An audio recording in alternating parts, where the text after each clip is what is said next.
Live. Hello, world. We are magic stoned. Him. That we are, apparently. Alright, hold on. I'm just spamming all my friend groups that already hate me, saying, hey, come by the stream, as they blatantly say no. Oh, Say they're gonna do on their Sunday night. they're not even polite enough to say, "Oh, I'll try if I have some free time." I always just tell my friends, just have me on in the background, help me hit affiliate. Mm. Oh my gosh, this is a cantrip. I can use You this as should many post times your as I want. stream on those anime school manga group on Facebook thing. I'd rather Lord. die. Oh, fucking hell. What was that? Did you spill your drink? No, I was trying to open Twitch on my browser, but it like auto plays whatever's on the front screen. It was just huge bopping EDM music, so loud. So no, I will not watch Geo's stream. Alright, cool. We will invest in the Russian bots. We will be in good hands. Okay, so I think we'll go ahead and get started. So is everybody in Roll20 already? Yeah. Alright, cool. So, where did we leave off? We left off with everybody, basically traveling. Everyone woke up in the nice town of Greensville, and we set off on our journey to the Vale Kingdom. We had a nice little time in the carriage before we set off on foot. We went on a volcanic path as we traveled up through this volcano to reach the Vale Kingdom. We explored a little cave where we met a dwarf and a struic. Very friendly creatures. Then we continued through the volcanic path, did some weird rope shit. Almost died, almost got burnt, but you know what? We're good. And we left off last week's episode in front of what appears to be our main destination, the Vale Kingdom, with a tall castle-like structure that appears very tall and yet at the same time does not stretch back. It just seems like a very tall wall with a door and some towers in front of it. Nevertheless, there are castle walls surrounding said main building and a gigantic door that you guys are now walking right up to. And we left off last week's episode with what sounded like moaning behind the door. And so we begin today's episode right where we left off. And you guys are at the front door and you still hear that moaning sound. So, I don't like that. Yeah, maybe we should leave. Come back at a better time. No, but I'm curious. I think we can go. Did we knock on the door already? Just knock on the door and see what happens. Yeah, someone knock. No, Maya, knock. Oh, thank you. I'm gonna move behind all of you guys. Okay, I'll knock. Okay, have fun. I'm gonna move behind. So Ku, thank you. Ku. So Ku knocks on the door, and the moaning stops, and instead, it turns completely silent. After what feels like an unbearably long time of just pure silence, you hear a click, and you hear what sounds like gears shifting as perhaps something heavy Sorry. is moving, and you feel the weight of the door shift just a little bit. Ugh. Okay, now push it all Okay. the way open. Oh, so it's open. It's shifting the way this shift. Okay. Can I open it? Should we say hello? I say hello. Is anyone there? Like in the movies before they Yeah. die. You hear no response. Is there anything up here on these things? Roll perception. Alrighty. Where are you? There you are.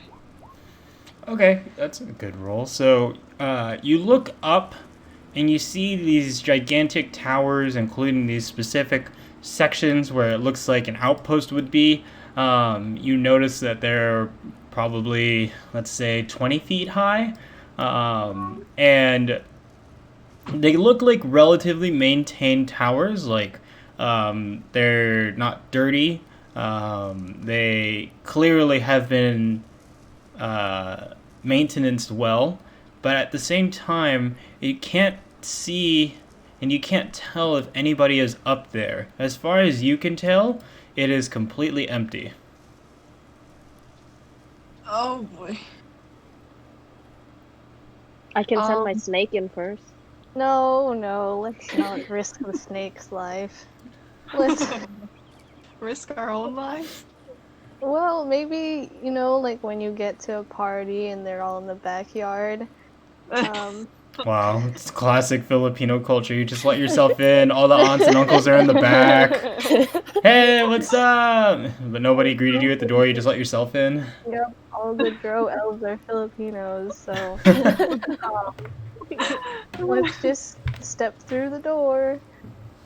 All of them? What are you gonna do outside here? Wait for you to say the coast is clear. Aren't you at a spicy, 23 HP now? Aren't you a new Ven? Yeah, I'm a new Ven, the careful Ven. Oh, What was 12 HP Ven? young, one who wild, and just shot- free. I'll just blast without thinking. Okay, I will take 3 steps past the door. Okay, so you Okay. push on the door, and despite this door being very tall, with enough effort, you are able to swing the door open. As you enter the courtyard, you notice that, again, there is a lot of vast walls around you. You notice a lot of brick and concrete kind of slobbed into the stone around you. A castle was clearly built around here. Roll me perception. Okay, I am perceiving. Oh.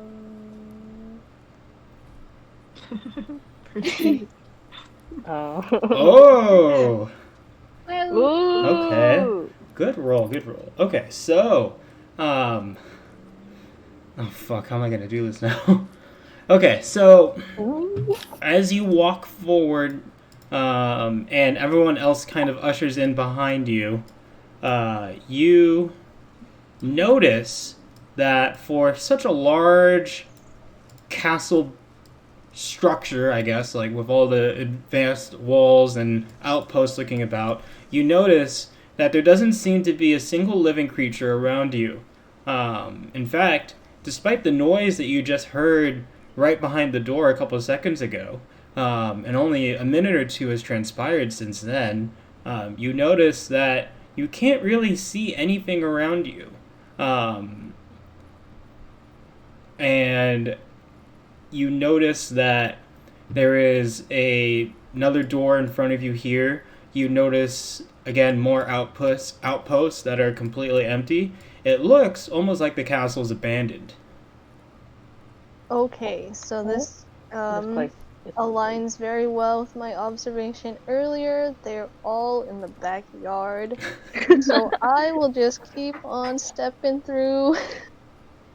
I'll follow her, but like behind her. I will go up to the next door. Okay, so like here? Yep. You guys can control your characters. Yeah, there you go. Okay.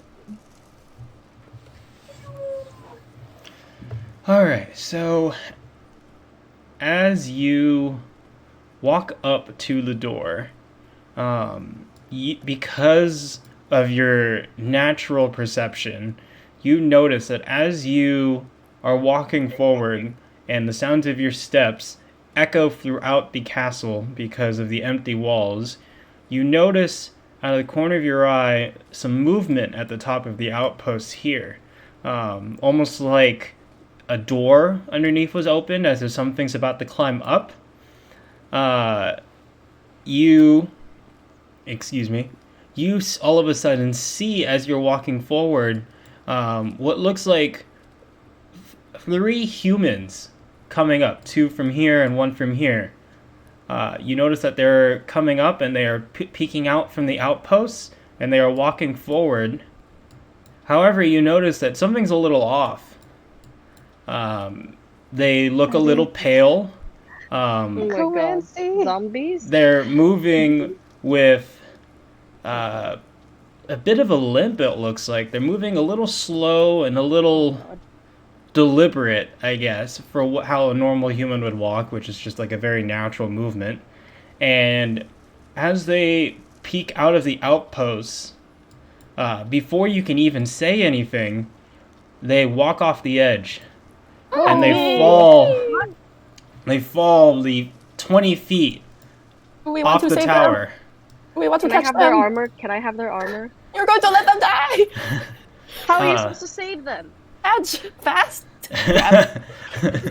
You hear a loud crunch as their bodies hit the stone floor and their bones crack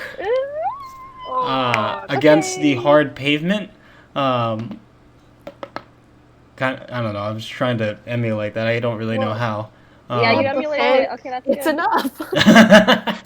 If you have a bag of chips somewhere, just Okay. So they crumple to the ground. great. All three of them crumple to the ground. But they slowly begin trying to prop themselves up despite their I their wanna go deformed legs.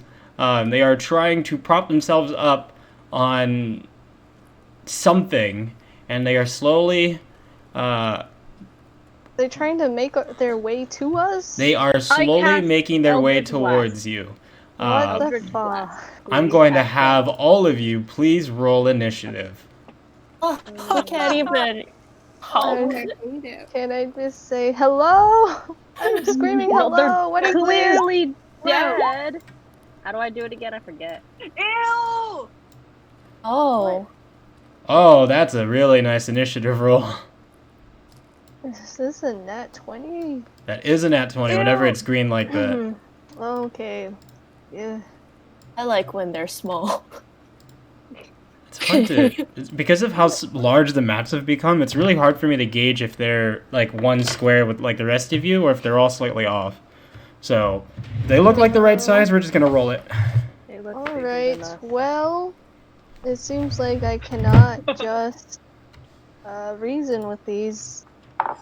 Um, I will, Alright, hold on. Give me Just have to hold go on one first. second. I'm not ready yet, are sorry. you rolling initiative for these dead bodies? Yeah, I have to. Lord. Okay, Can so... we like Is that all of Okay. them or just one of them? They will move as a collective unit, like all on the same turn, so... Hey, now that we've leveled up, are our enemies stronger too, or what? Well, we'll find out, won't we? Yeah! I mean, we've already faced like some strong. Spira, I'll give Ku the tiebreaker. And then we'll go What? these things because we both rolled 17. And then Maya, Ooh. and then we Ooh. have Ooh. Oh, And the the zombie. Whoopi, Oh! and then we have Ven and dead last. Saving All it. Get right. ready for your So- pebbles. All right, so Respira, since you rolled a nat 20, I am going Yep. to give you kind of, I'll say, like a preemptive turn or like a preemptive strike before your actual turn. So you're gonna go again. You're basically gonna go twice. You have 2 Ooh, actions. baby. Yeah. Stabby stab. 2 actions Okay. each round? I'm gonna go after this one, and I'm gonna use my dagger of venom, and just take a stab at it. Which one are you pointing at? Sorry. The one that is. Oh, that one? Okay, on sure the thing. left. Yes. Let me number them really quick. So that way it'll be much easier to discern which one you guys are targeting. Okay, so you said you're just gonna go stabby stab? Go for it. Yep.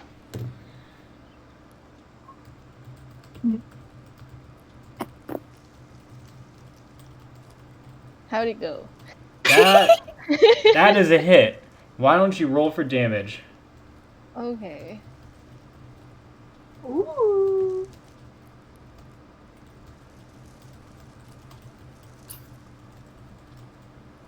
Pierces.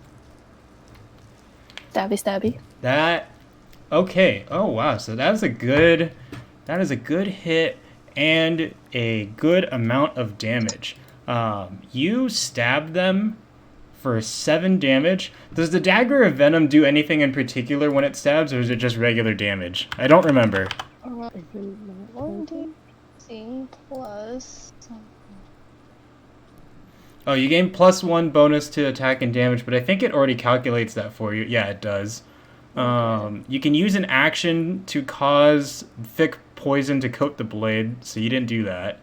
What is my action? I'm sorry? What action? Do I have to bring my own poison? I think you have to spend time actually coating it in poison. I think that's what it's implying. I don't think you have to necessarily have the poison first. I think it just kind of comes with the dagger, but you need time to coat it. If you look at the compendium and you just look up dagger of venom, it just kind of talks about it there. So what I'll say is that you don't necessarily have to carry poison with you, but you do need time to put it together. So.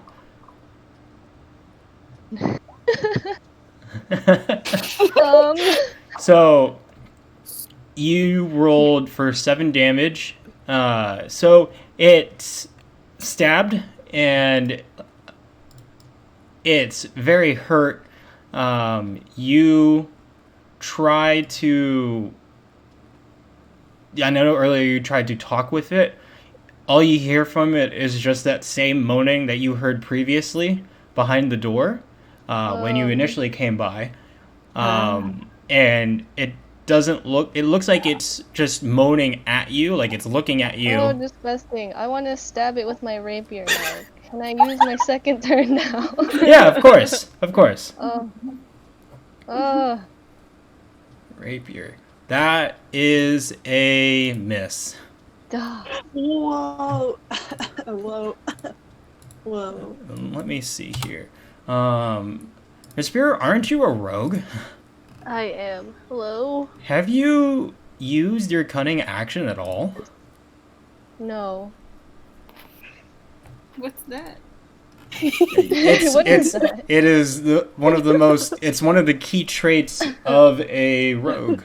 You basically get a bonus action every turn to either hide, disengage, or dash. What? So Cunning, you said? So she can hide and then attack? Oh, Is that what there you're it saying? is. My Yeah. god. yeah, so you can like attack and then as a bonus action try to hide afterwards. Oh. Can I hide now? Yeah, sure. Roll me stealth.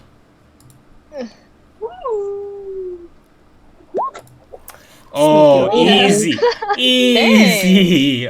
Oh, Easy. All right, so you are Holy crap, hold on. I gotta refresh myself on this. It's been so long. Not even my teammates can see me anymore. You are definitely hidden. And what I will say is, so it's typically really hard to hide in plain view because you literally just stab them. And you are technically right in front of them, but somehow, some way, through some smoke and mirrors, you were able to hide yourself in plain sight. So you are essentially hidden from the enemy team. Oh, I'm just gonna take some time to just look at them. Okay, next up is Ku. Awesome. Okay. First off, I am going to do the Dread Ambusher. Should I put it in chat? Pew! Yes, There it please. is. Unseen And then attackers. You master the. You give yourself a bonus to your initiative roll equal to your wisdom modifier at the start of your first turn of each combat. Increases by 10 feet. Okay, alright. So what are you doing then? Hunter's Mark. Pew! Hunter's Mark. This- Remind me again what Hunter's Mark does. Okay, hold on. I think I can. Oh, I can't send it to chat. Okay, so I choose a creature and I mark it, and I deal an extra 1d6 damage to the target whenever I hit it with a weapon attack, and I have advantage on any wisdom check.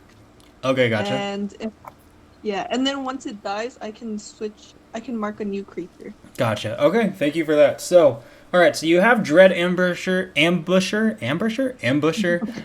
and you have Hunter's Mark active on our guide number 2 over here. Let me see if I can. There's some sort of. Here, I'll do this. So that'll be your Hunter's Mark, so that we know which one you've marked. Okay. What else are you doing? Because Hunter's Mark is a bonus action, right? Yeah. Okay, so you I still have wanna another do- action. Go ahead. Longbow. Boom. I click on it, right? Wow, we haven't fought in a while. Yes, you do click on it.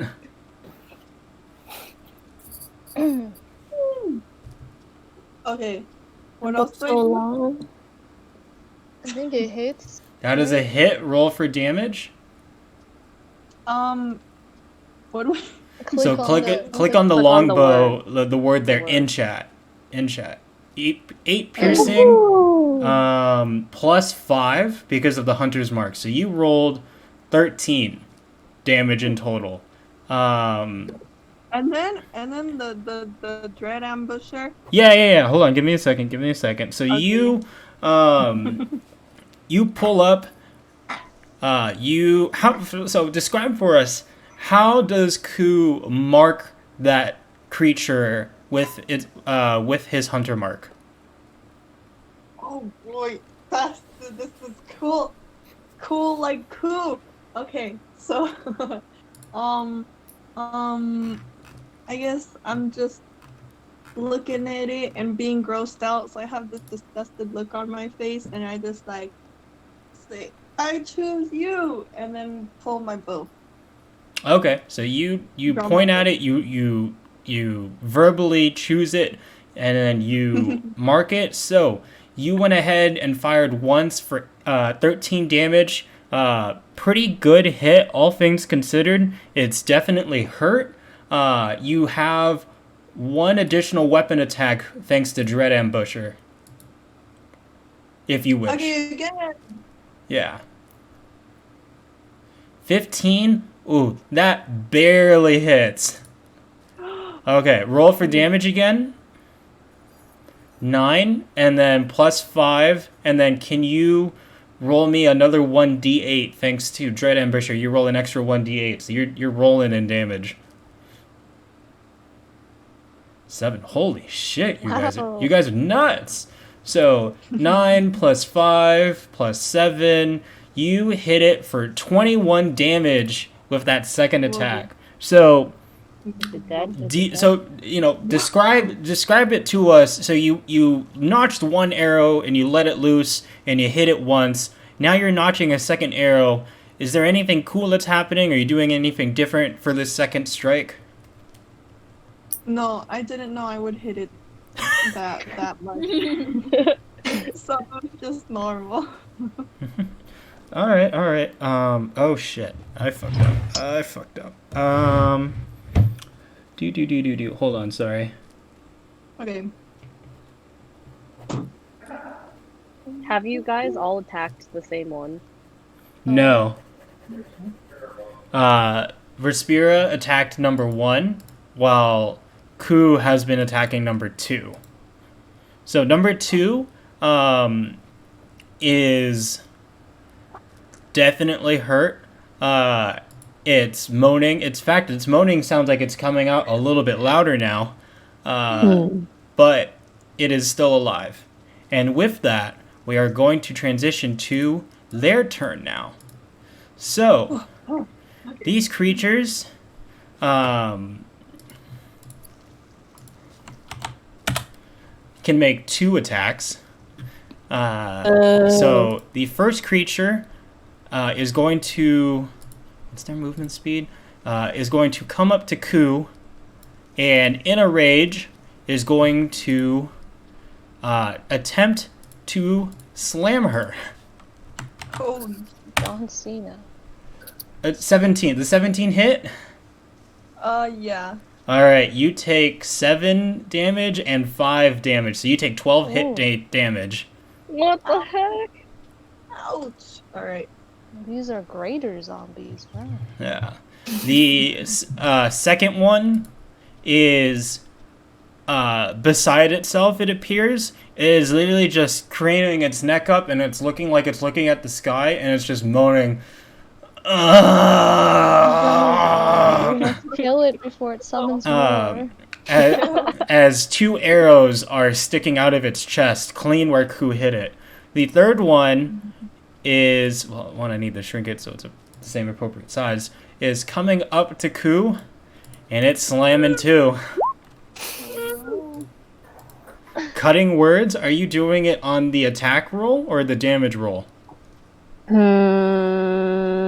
What's your armor class, Ku? 15. Your call. What would you like? I don't know. On the oh, I'm not gonna roll until you tell me which one. I'll do it on the damage. No. If you do the damage, you're gonna have to pick one of the 2 numbers. It's not gonna be the bow. I mean, it's the same thing essentially, but doesn't really matter actually. So damage or attack? I think attack, right? Cool. I don't know. Cutting words with words. You have 50-50. Pick one. I roll a number and then it decreases from their number. Yeah. So and you choose whether it's the attack roll or the damage roll that you subtract from. I guess attack roll. Okay. What die do you roll for cutting words again, Welby? I'm trying to read and I think it was it a 1d4 or a 1d6? I don't see a single number in this shit. These are all words. Let me see. Cutting words. You can use your reaction to expend one of your uses of Bardic Inspiration, rolling a Bardic Inspiration die. 1d6. Let me see. So for Bard, I think your Bardic Inspiration, I think your first one is a 1d4. Oh, it's a 1d6. 1d6. I forgot. So, sorry about that. So, roll the 1d6 first. Okay. Dear God. Okay. Okay. Well, here goes nothing. 13? All right. Oh, it doesn't. So, All right, so 13. So in the process of trying to swipe at Ku to pick Ku up, Welby attempts to let out a scream, but is caught off guard. So it comes off as more just like a yelp than an actual magic scream of words. Yet somehow it was enough to already disorient the zombie, so it did not reach Ku. It did not slam Ku. And with Nice. that, we are now transitioning to Namaya's turn. Let's see. Don't hit number 2 because it already can't do anything. Okay. I feel like I asked this question too much, but how many feet is each square? 5. Okay. If you one of the tools that you have on the top left should be like a circle and a ruler. If you click snap to center, you'll be able to measure anything from a certain point. Like, can you see the arrow I'm making? I see. Yeah. So that helps too. Okay. Oh, well, number 2 is the one by the wall, right? Yeah. Can you see the numbers? Did I mark it right for everyone to see? I don't see numbers. Same. You don't? Oh, crap. I don't see numbers either. Okay, let me see what I can do. There, is that better? I see it too. Yeah. Oh no. yeah. 1, 2. Alright, there we go. So you guys can see it now. Okay, I'm going to use Scorching Ray. Come on, magician. Yeehaw. Ooh. Scorching Ray? Okay, remind me... Man, it has been a while. Can you remind me, is Scorching Ray one target, or is it like a zone, a cone? It's 3 rays of fire. Hurl them at targets within range. You can hurl them at one or several. Okay, so who are you aiming them at? I also don't see HP bars. Is that You do on not, because I did not put any. Oh, that's right. Okay. We haven't touched number 3 yet at all. Number 3. Okay, I'll use one of them on number 1 and 2 of them on number 3. Okay, so can you roll the damage then? Okay, so for the first one, you are hitting it for 4 damage. It's kind of pissed, but it's still alive. So you hit 1 for 1, and then you're gonna throw 2 at number 3. Did I hear that right? Can you roll the Yeah. damage for the number 3 then? 7, and then one more time. 7 and 2, so 9. Okay. Man, you rolled 2 nat 1s. Yikes. I did? Fuck. For 2, yeah, if you hover over it, it'll tell you what you rolled. Okay, so the other one is engulfed in flames, and it's moaning again. Ah!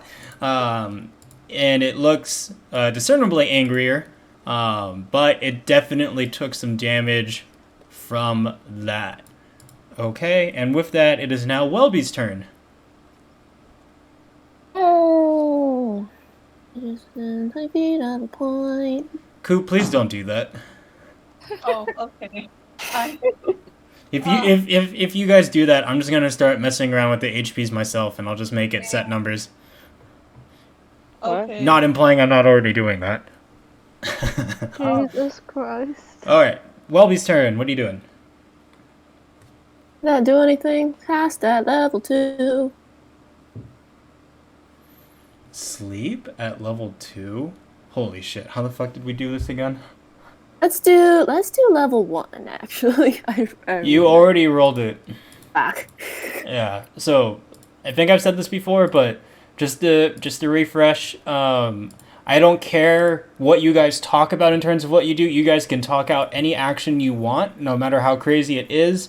However, the second you roll for it, it's canon, and no backsies once you roll it. When you cast this spell, just roll an additional 2d8 for each slot level up of first. Okay.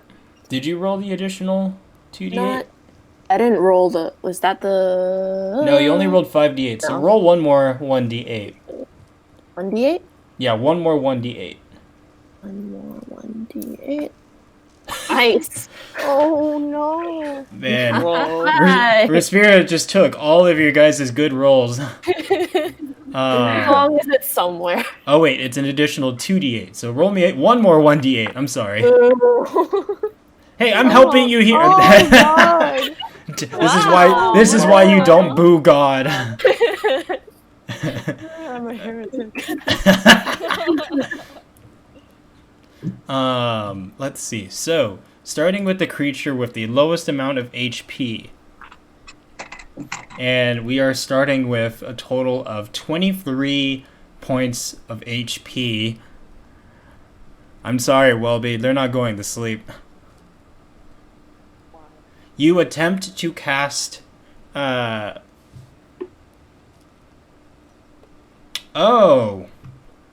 Whoops. You didn't need to roll the 1d8. That's what the 12 is. They rolled the additional 2d8s for you already. I'm sorry.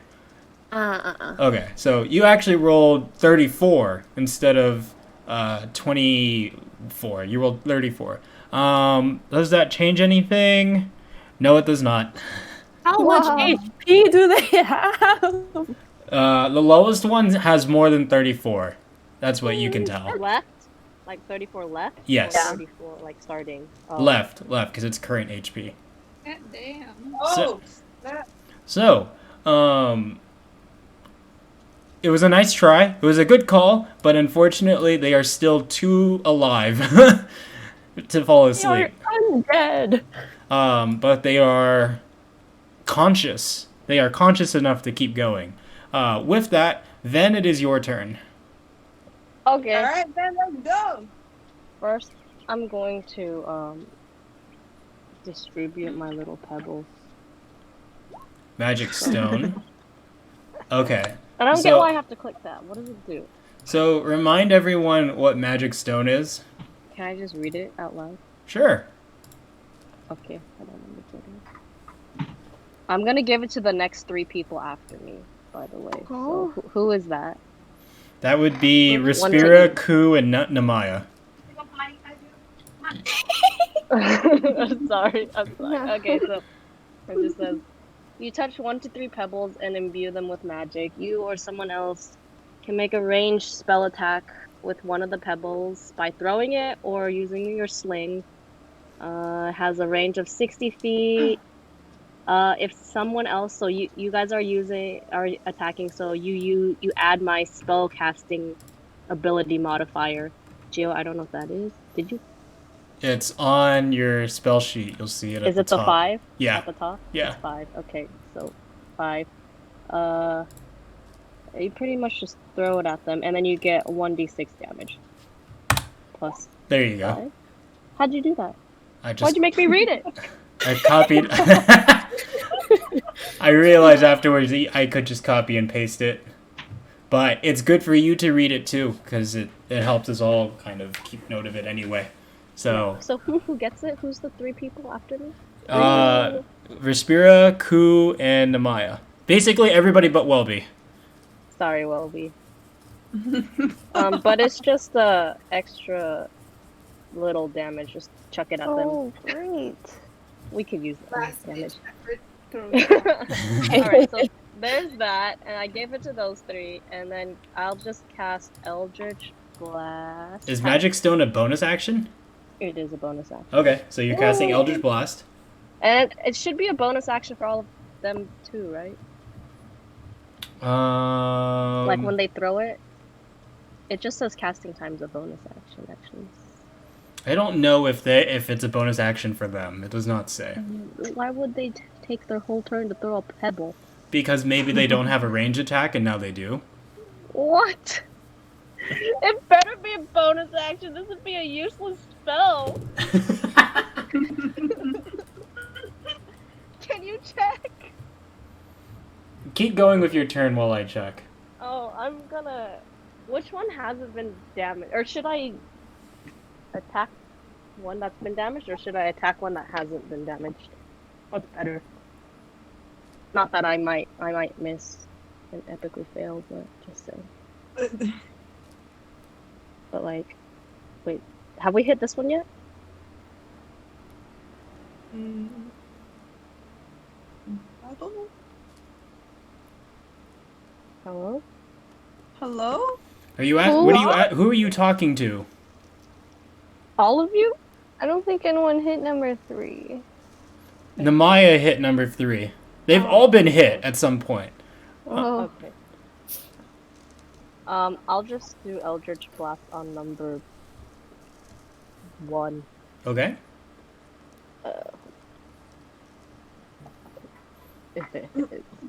Eldritch Blast. All right, that's a hit. Roll the damage. Okay. And does it already? Oh, sorry. Does it what? Does it already add the? It gets something added. My charisma gets added to that. Yeah, add the charisma because it didn't add it. Okay, 6 plus. What's my charisma? My charisma modifier is 3. Okay, so it's 9 damage is what you're telling me? Yes. All right, so you hit it for 9 damage. Not bad. Because of agonizing blast, that's why. I don't know why it's not doing it automatically. So which number did you hit? Sorry. 1. 1 for 9 damage. It hits, but it is still alive. Its limbs, you can see, are slowly starting to deteriorate further. Its broken joints are slowly becoming more and more pronounced, thanks to the damage that you guys are dealing. But, as I said before, it is still very much alive. And with that, we will transition over to Respira's turn. So Respira, you are hidden right now. So Yep. the enemies do not know where you are. So any attack that you do will have advantage on the roll. Does it include the sneak attack? What is sneak attack again? I don't know, it's under global damage modifier. It says 2d6. Let me see what sneak attack is. Beginning at first level, once per turn. Okay, so it says here, once per turn, you can deal an extra 2d6 damage to one creature you hit with an attack if you have advantage on the attack roll. So you can choose to use your sneak attack modifier on it. Oh. But it's only in situations where you have advantage, such as now, because you're hidden. So, and it's once per turn. So basically, you can just keep doing that. Okay, so how do I use the pebble that I was just given? I think it requires an action. It does require an action. I looked it up because it's a spell attack. Okay. Sorry. Okay, so I will But you guys could sneakily. I want to use my rapier. I hope it hits number 1. Okay. Alright, 22, that hits. Are you going to use your sneak attack modifier on it? Yes. Okay, so click damage, and then I think if you just click on the sneak attack, I think it'll roll that too. So do both. Alright, that's regular damage. And then sneak. Alright, so you hit it for 14 damage. Man, you guys are doing way more damage than before now. Good job, everyone. You guys are actually a And then viable. can I also try to hide? Yeah. Yes, you can. Yes. So roll me another stealth roll. 19. Yeah, you are invisible again. Yes. Welcome to life as a rogue. Oh. All right, Ku, it's your Wait, turn. Is that a spell? No, Okay. it is a bonus action. Oh, that's so cool. Yeah. Okay, if I were to move over here, actually I don't need to do that. Never mind. Okay. If you were to wait, where are you trying to move? Sorry. Oh, I know I it's don't want to do it more, but Okay. if I were to move here, would that count as running away from the two in front of me? yes. Oh, okay.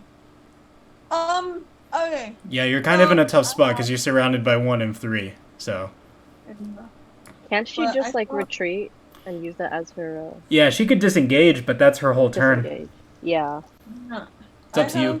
I have Hunter's some. Mark on this one. Okay. So I'm gonna use that pebble. Okay, so for the magic pebble, by throwing it, if thrown, it has a range of 60 feet. If someone else attacks with it, that attacker adds your spell casting modifier to the attack roll. So, please roll me, and this is for the attack, roll me 1d20 plus 5. 12? That misses. Goodbye, magic pebble. Damn. Pebble. Can I still do longbow since I have Dread Ambusher? Dread Ambusher? No, because Dread Ambusher only lets you do it, I believe, once per turn. Or let me see. Did you copy and paste it? I thought you did. Yeah, you did.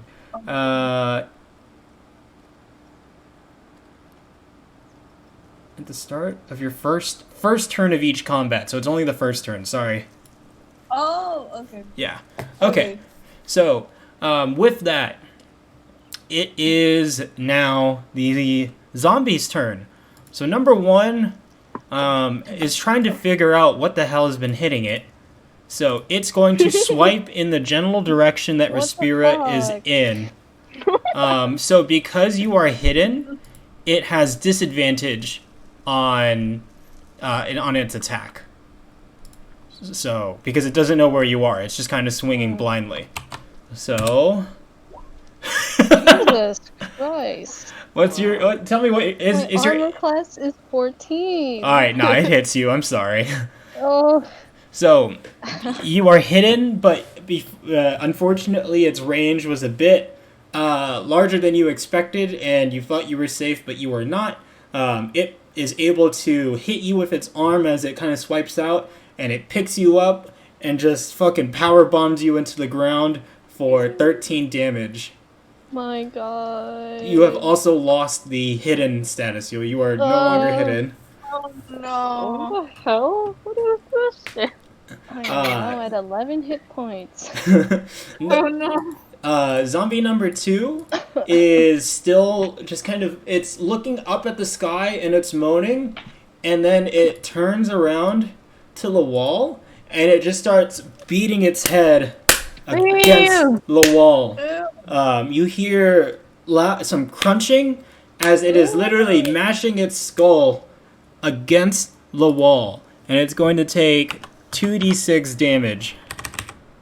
Praise Jesus. Why? Why is it doing that? 35. Okay. Doesn't like me here anymore. So that number 2 is off in its own world. Number 3 is going to again try and attack Ku. Man, Cutting words again? You want to use cutting words again? I don't know. I always think they won't roll well if their spirit dies. Well, Ku has 24 HP left. I mean, But you they can. each- You they can each if you do two want. attacks? How many die of bardic inspiration do you have left? 2. So I can do it. I can do it twice more. Okay, I mean, if you want to do it, go ahead. It's up to you. I'm just trying to keep track. Are you feeling lucky? Okay, I'll do his cutting words. And so roll me the 1d6 and tell me where it's gonna go to. Oh boy. It'll go on the what is it, Ku? 15? Yeah, 15. On the attack. On the attack. Okay.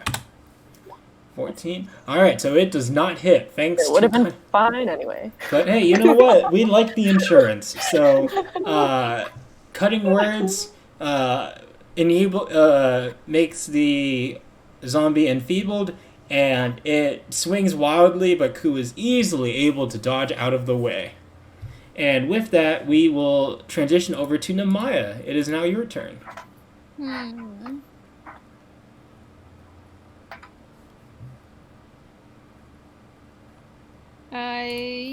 Oh, this is a bonus action. So can I use an attack and then my bonus action?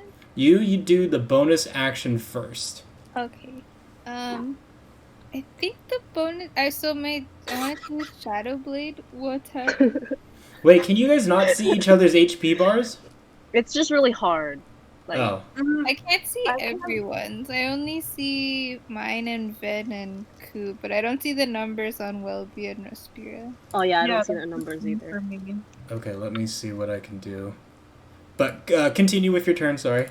I think the bonus action for Shadow Blade is summoning it, or is it actually attacking? What's the, is that the name of the spell, Shadow Blade? Yeah.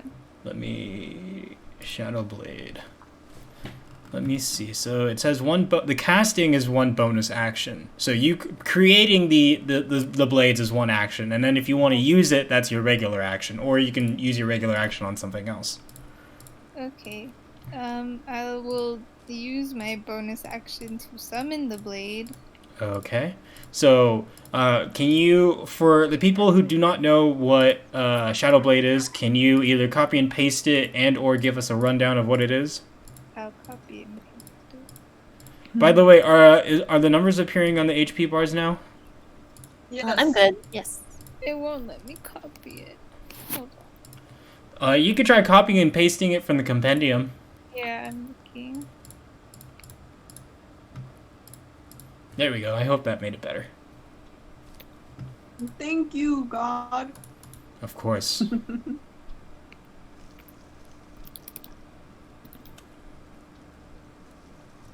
It's not working. All right, let me do it.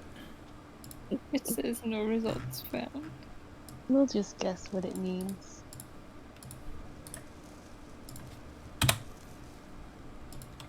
So you It's a magic sword. you weave together threads of shadow to create a sword of solidified gloom in your hand. You are literally manifesting your depression into this blade. Yeah, let's go. This magic sword lasts until the spell ends. It counts as a simple melee weapon of which you are proficient in. It deals 2d8 psychic damage on a hit and has the finesse, light, and thrown properties. So range 20 out of the 60. In addition, when you use the sword to attack a target that is in dim light or darkness, you make the attack roll with advantage. If you drop the weapon or throw it, it dissipates at the end of the turn. Thereafter, while the spell persists, you can use a bonus action to cause the sword to reappear in your hand. Ooh. So you are now holding. So describe to us, what does the sword look like? This is your anime moment. You are literally conjuring a sword. Tell us what it looks like and how you're doing it. I imagine that it would be smaller since it's a blade, but a cool. I didn't even imagine a black sword. Okay. It like, you know how like when the characters in anime use their weapons, it like has like light, like surrounding it, Uh-huh. like, and yeah, but it's black. Okay, so you just have like a black beam, like a black beaming sword, kind of. Yes. Okay. Isn't there a character from Persona that has like a black blade? Am I? Doesn't Demon Slayer, what's his name? Tanjiro? Tanjiro. Yeah, but it doesn't glow. I think the Maya's trying to saying it like gives off like a black aura, right? Yeah. Yeah, like the Dementors. Oh.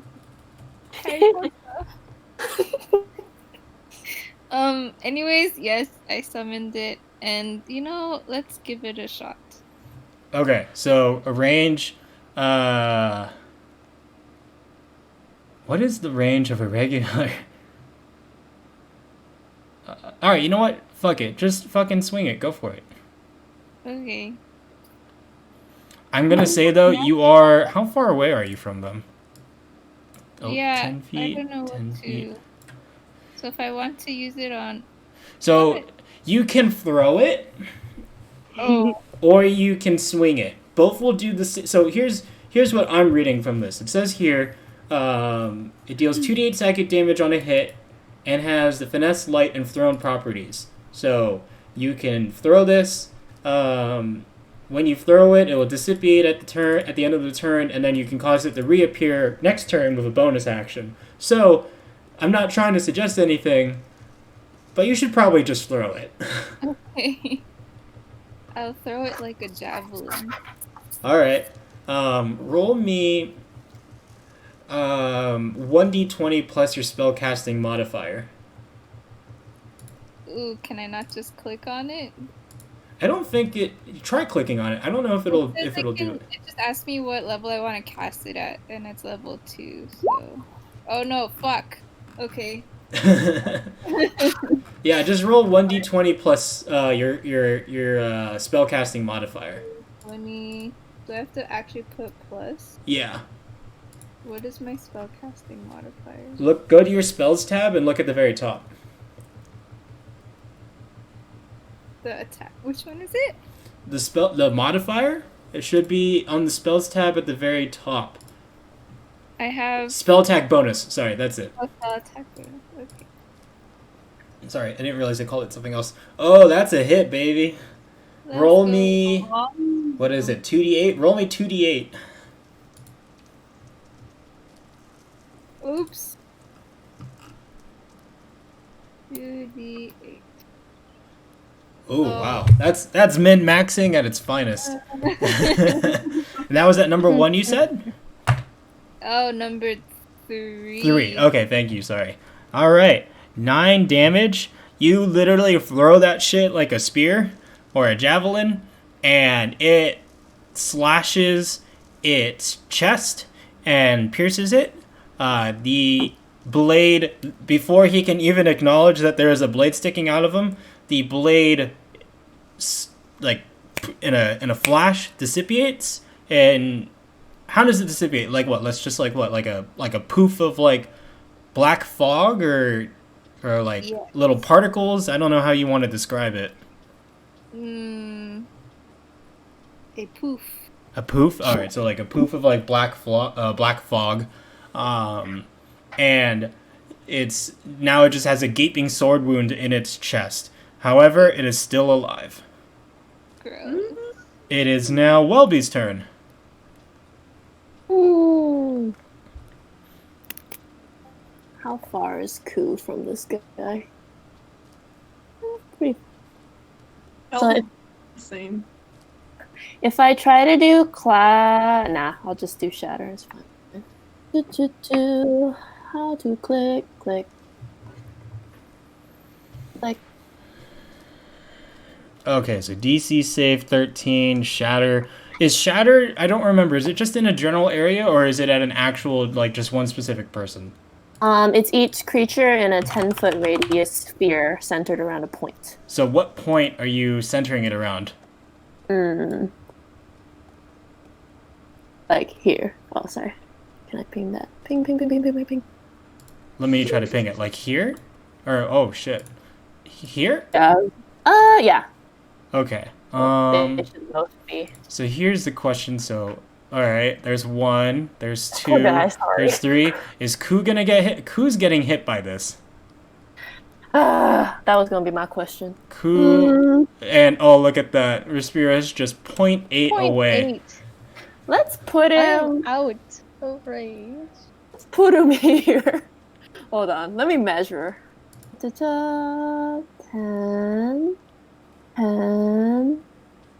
It's like right behind number 2. Okay, so you're basically on number 2, if not just a little bit behind him. Yeah, Sorry. okay, so Ku's not going to be in trying. there. All right, that's fine. A DC Constitution save of 13.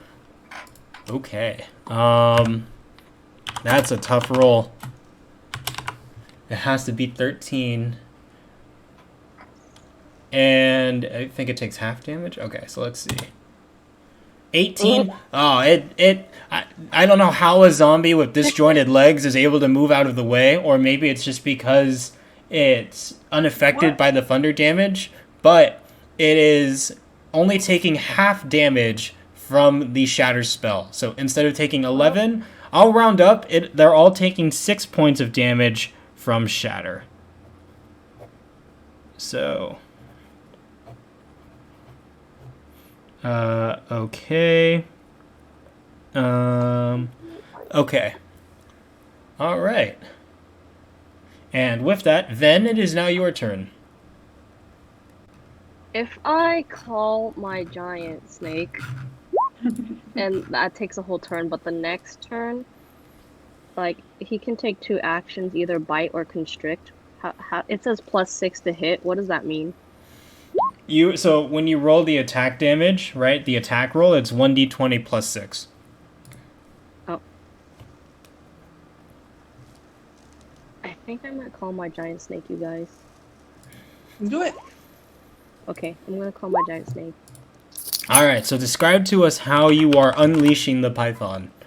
Oh yeah, let me. I kind of just raise my staff and then I say my command word, which I don't remember what it is, but I think it's something like awaken Emerald. Shut up! Feet, come And then to me, He feet. kind of just lands like right there.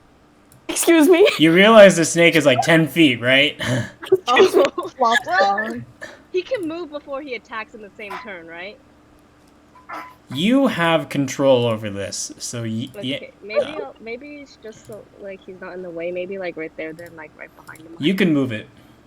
Oh, I can? Yeah, Leave it I just there. allowed you to be able to. So where's it going? He's just gonna go right there for now. Okay.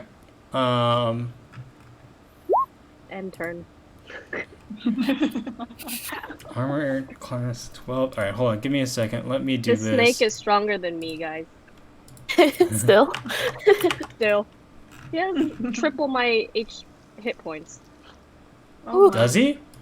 Oh yeah, he does. But his Oh. AC is lower though. His what? His AC is Oh lower. yeah, but I don't care because like he has triple my hit points. He's okay. He, she, I don't know. It. All right, there we go. All right, so that is Ven's turn. Respira, it is your turn now. Ooh, God. Okay. So I'm no longer hidden. Yes. You're about to die. You should run away. No. I'm not gonna run away. They will. What is that thing? Disengage. Can I just move over here? If you do that, since you're moving away, it will get an attack of opportunity God. against you.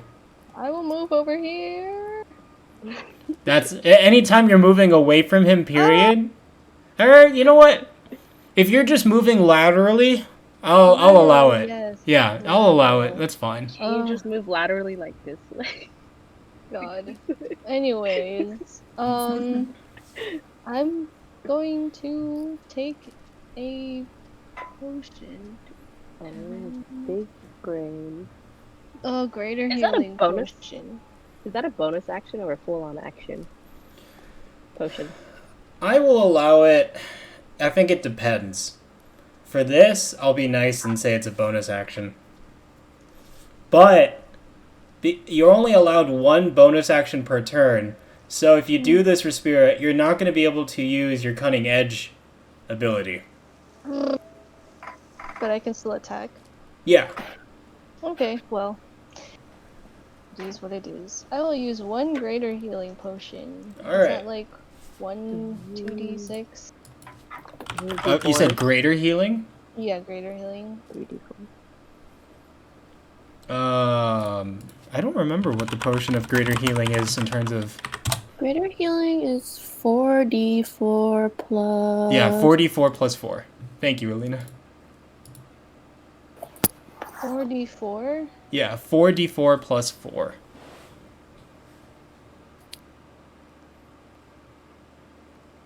Oh god. Well, pretend to add 4. Well, okay, so one more, yes, so 16. So you are Thank god. propped it back Dang. to full. That's a lot. Oh. Do I have any of those potions? It's pretty good. Okay, I only have one greater healing potion left. Okay, and then I'm gonna use a short bow and try to hit this number 1. Okay. Oh, that's a hit. Roll for damage.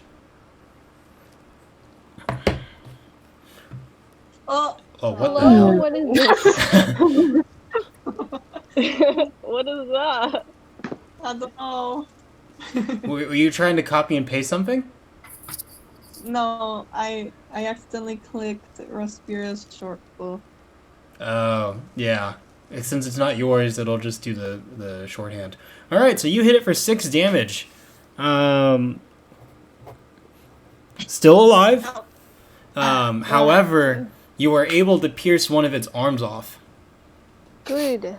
So it is now missing a limb. And with that, we transition over to Ku. It is your turn now. Longbow, boom, to number 2 because I have Hunter's Mark on it. So ready, go, boom. Yay! That's a hit. Yay! Oh, nice damage. So, And also Hunter's Mark. what is the damage on Hunter's Mark again? Hold on, you rolled it earlier. I just gotta scroll up. It's 1d6. It's 5. You rolled a 5 Oh, it's earlier. 5. So it's 16. Oh, that's in me. Can I ask which one of these guys has like the least and most damage then, or no? This one I has the don't- least, I think. Number 2. Least damage? Number 2 is the most hit, yes. Oh, and which one has the least hit? 1 or 3? 3. Least hit. Okay. So 2 is you were able. So its knees were already like broken by the fall, so it was barely able to move. But with your arrows, you have essentially eliminated any sort of lower body movement that's available to it. So it's crumbled to the ground. It's just kind of rolling and moaning. It is very close to dead, as far as you can tell. So good damage. It is now the zombie's turn. Number 2 is literally just rolling and trying to figure out what's wrong with it. So it's rolling, it's moaning like crazy. Number 1 is going to turn its attention over to Welby now, Oh my god. as it has apparently lost interest in Respira, and it is again going to attack. Cutting words. Why If are you these guys attacking? Why are these guys attacking us? Okay, roll the 1d6, I guess, and this is your last time doing cutting words, right? Yes, sir. Alright. 1d6. 3. Okay. Holy shit.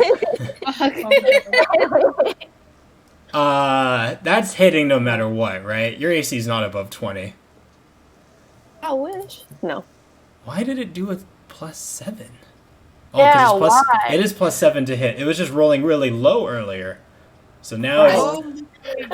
Alright, so it hits you, it swipes at you, and unfortunately, your puny little ass gets swept up in its hand, and it's fucking throwing you to the ground like it's spiking a football. Can my 3 go to the bludgeoning damage? No. Ooh, unfair god. You had to tell me beforehand, and you already said attack roll. I'm not I letting didn't you... say anything. Yeah, she didn't say anything. Oh, you didn't? I did. Alright, oh, okay, my bad. Fine, I'll let it go to the bludgeoning damage then. Okay, my bad. I thought I heard you. So, okay, so instead of 11 damage, you are taking 8 damage. That's not so bad. It's not so bad. So, So it swipes with one arm, and because of how puny you are, it is able to kind of pick you up within its arm, and it literally brings you up, and it's gonna spike you like a goddamn fucking football. But then when you're up in the air, you unleash cutting words right into his ear, and he flinches as he throws you, so you are able to kind of cushion the impact. So instead of taking full damage, you take 8. Oof. No hugs here, unfortunately. Number 3 is looking over at Ku.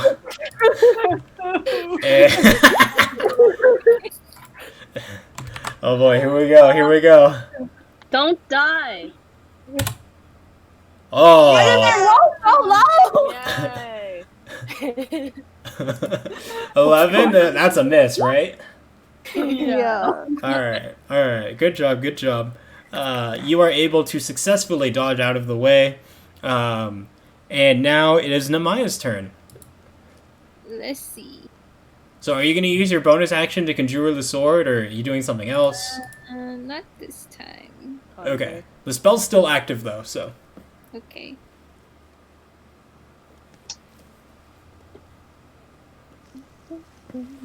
Oh, what is a reaction?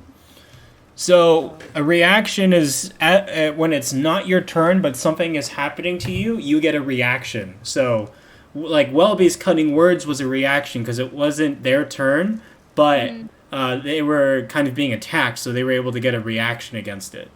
Okay, that's good to know. Is it for Hellish Rebuke? Is that what Yeah. you're looking at? Yeah. That's boring.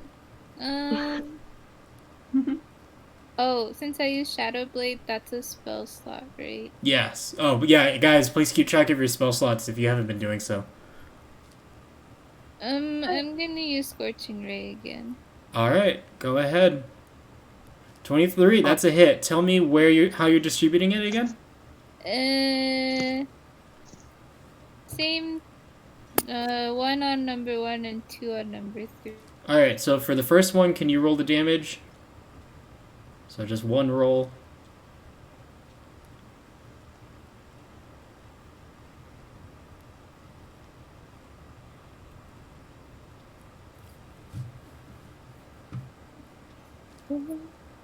Can you not just click Scorching Ray?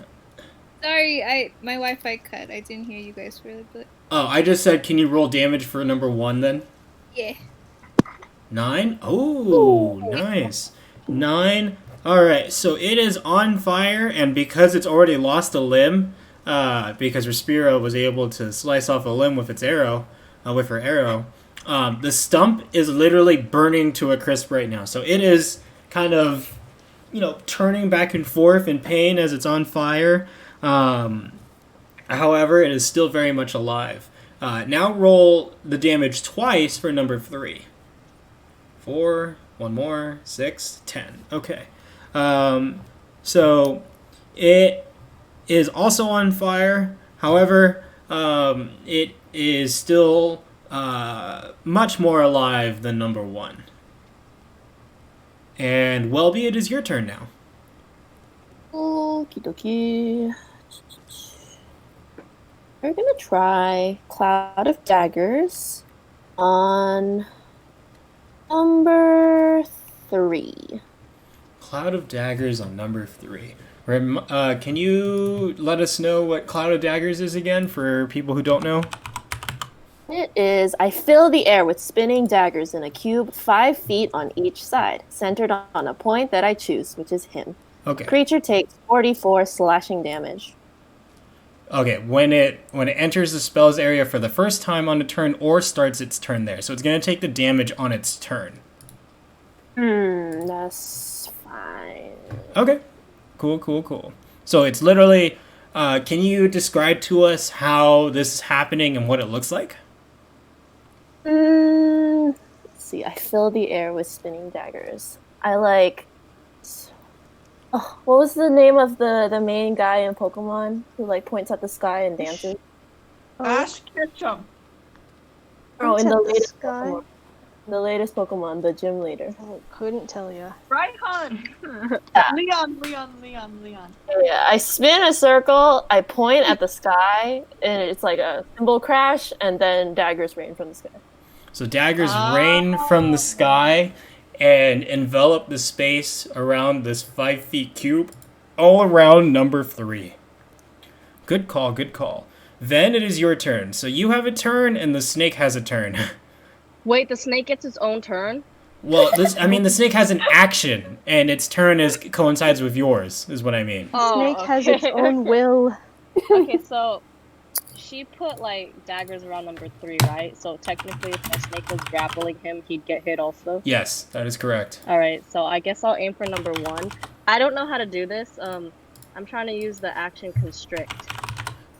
You mean your snake is? Yes.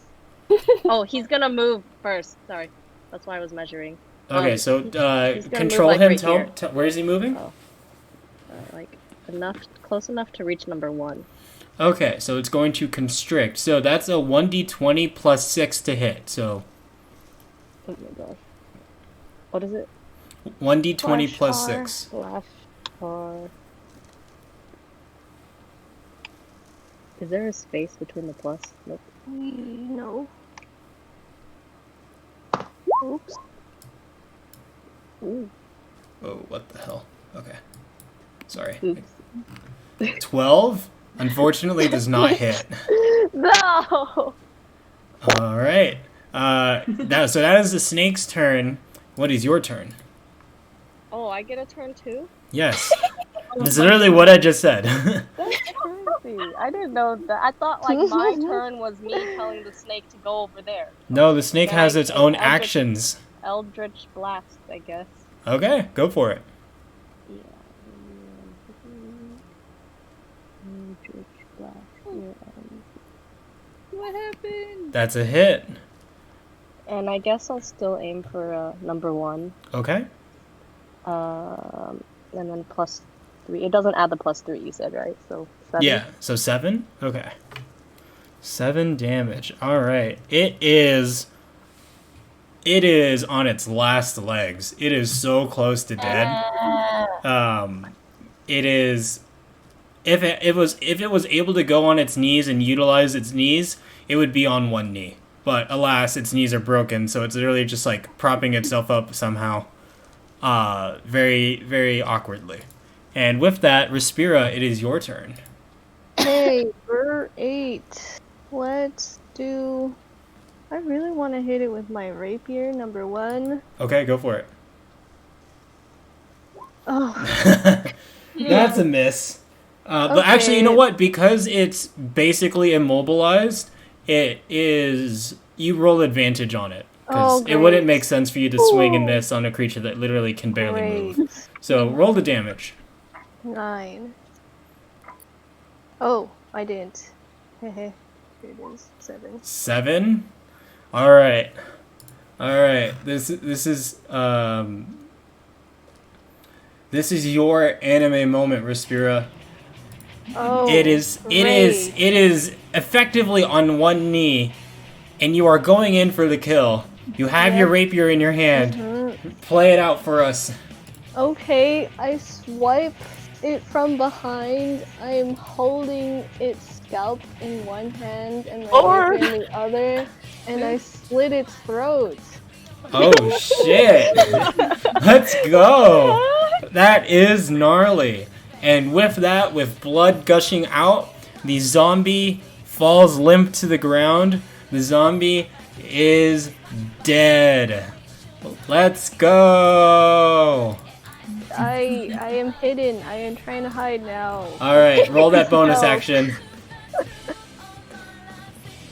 Oh! Alright, you are effectively hidden. Hey. Alright, Ku.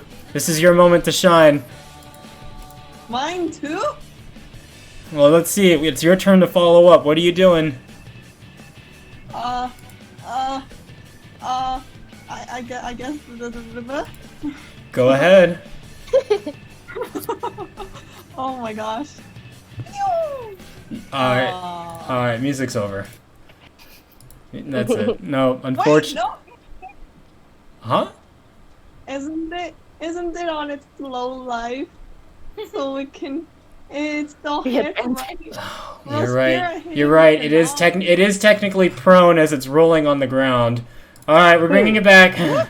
Bringing it back. Alright. So you hit it. Actually, roll the damage first. Let me see. 8? 13. 13? Okay, that's it. That's enough. Alright. Yes. So, this is it. This is your anime moment now.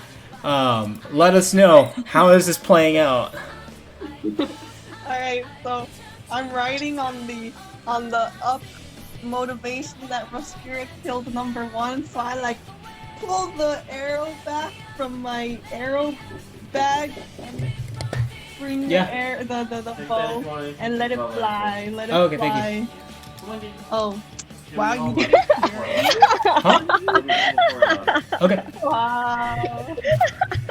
Rewind this anime moment. Wait, what happened? I missed it. Oh god. Oh no. Wait, what happened? Uh, Don't even. I lost motivation. Oh no. All right. Are you serious? Well, I'm just happy. Are you that serious? I Rusty brought out the gets music and one. everything, and this is how you're gonna do it for me? You left. You listening.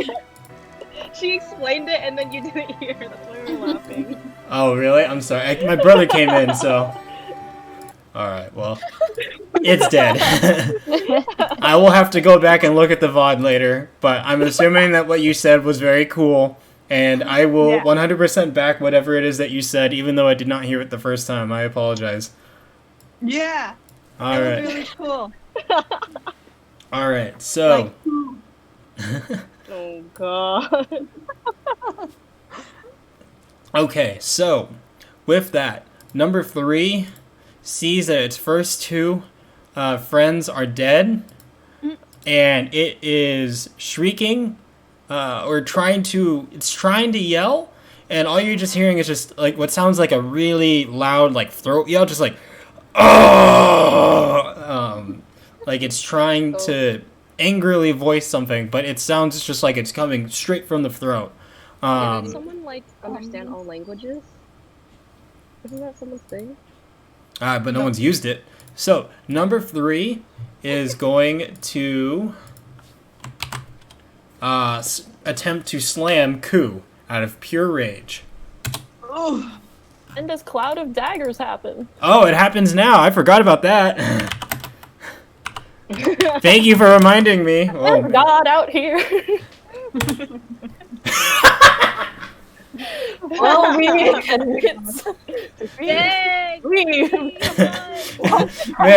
man, Welby, you have been low rolling all night long. So, before anything, so let's rewind, because DM here forgot. Sorry, Welby. So the zombie notices that there are daggers emanating all around him. And the second he tries to move, they start piercing him like crazy. He takes 9 damage. They are... So he is in pain, multiple cuts and bruises all across his body now. However, he is still very much alive. So he swung and attempted to hit Ku. Ku, the 16 hit you? I think you should re-roll that because it came before the 9. Watch it be like. Alright, fine. I'm gonna laugh. Fine. Oh no, I'm scared. And it's even more damage. Oh no, it's the same. damage. No, it's the same, isn't it? 13? It's less. 7 plus 4 is 7 plus 11. 4 is 11. Yeah. And I'm not having a good day today. You are correct. So you take 11 damage. My bad. What's 24 minus 11? 13. 13. Alright. Namaya, it's your turn. Ooh-wee. Is this guy missing limbs or anything yet? Nope. Fuck. It's a whole zombie. I am going to use the sorcery point. Okay. I ran out of spell slots on level 2. Okay. I don't know. Let's see. Let's use good old Scorching Ray. Alright, go for it. Fuck. That's a miss. Alright, moving on. Welby, can you bring it home? Not with that sound. That doesn't sound like confidence. Let's see. I have what do I got? Should I waste one of my sad ass necklace of fireballs? No, he's not that Those are strong, so right? powerful. Yeah. I have a sling. I have a dagger. I have. What you got? What you got?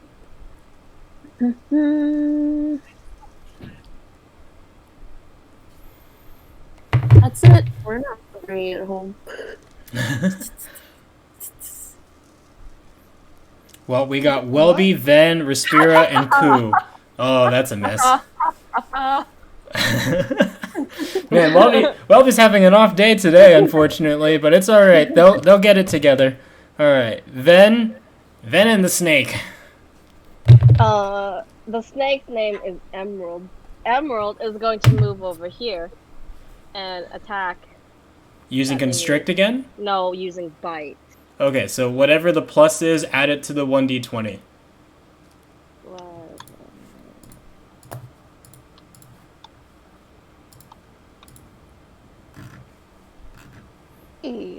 Oh, Bite, so yay! plus 6. Oh yeah, that's a hit. So the hit hit damage is 2d6 plus 4. So go ahead and roll that.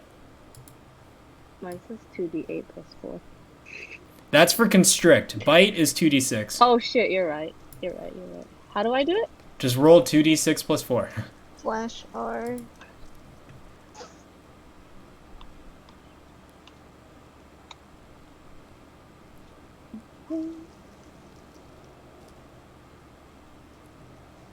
Cool. 11? Ooh, that's pretty good. 11 damage. So with one gigantic bite, this gigantic snake is able to munch off one of its legs entirely.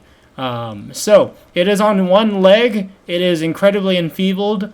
I'm going to say now that all the attacks have advantage on it because it can barely move right now. Is it my turn? And it is still your action. Oh, I hope I kill it. Let's So I get that go. thing. Yeah, let me bring back the anime music. Come on, bring it. Let me click it. Let me click it. To do that. Yeah. All right. Well, I need to know what you're doing first. Oh, Eldritch Blast. All right. Let's see it. 15 +15 barely hits. What's the damage?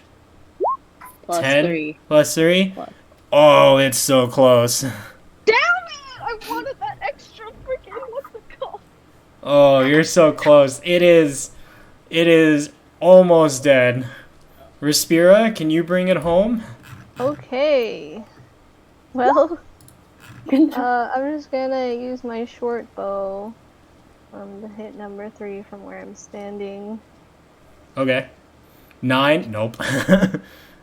That's Do it. we not Oh wait. get Okay, the right. advantage? It was advantage. You're right. It was advantage. Okay. 19. All right. All right. Here we go. We are bringing it back once again. Here it comes. The music is playing. Oh my God. The anime speed lines are coming out in full force.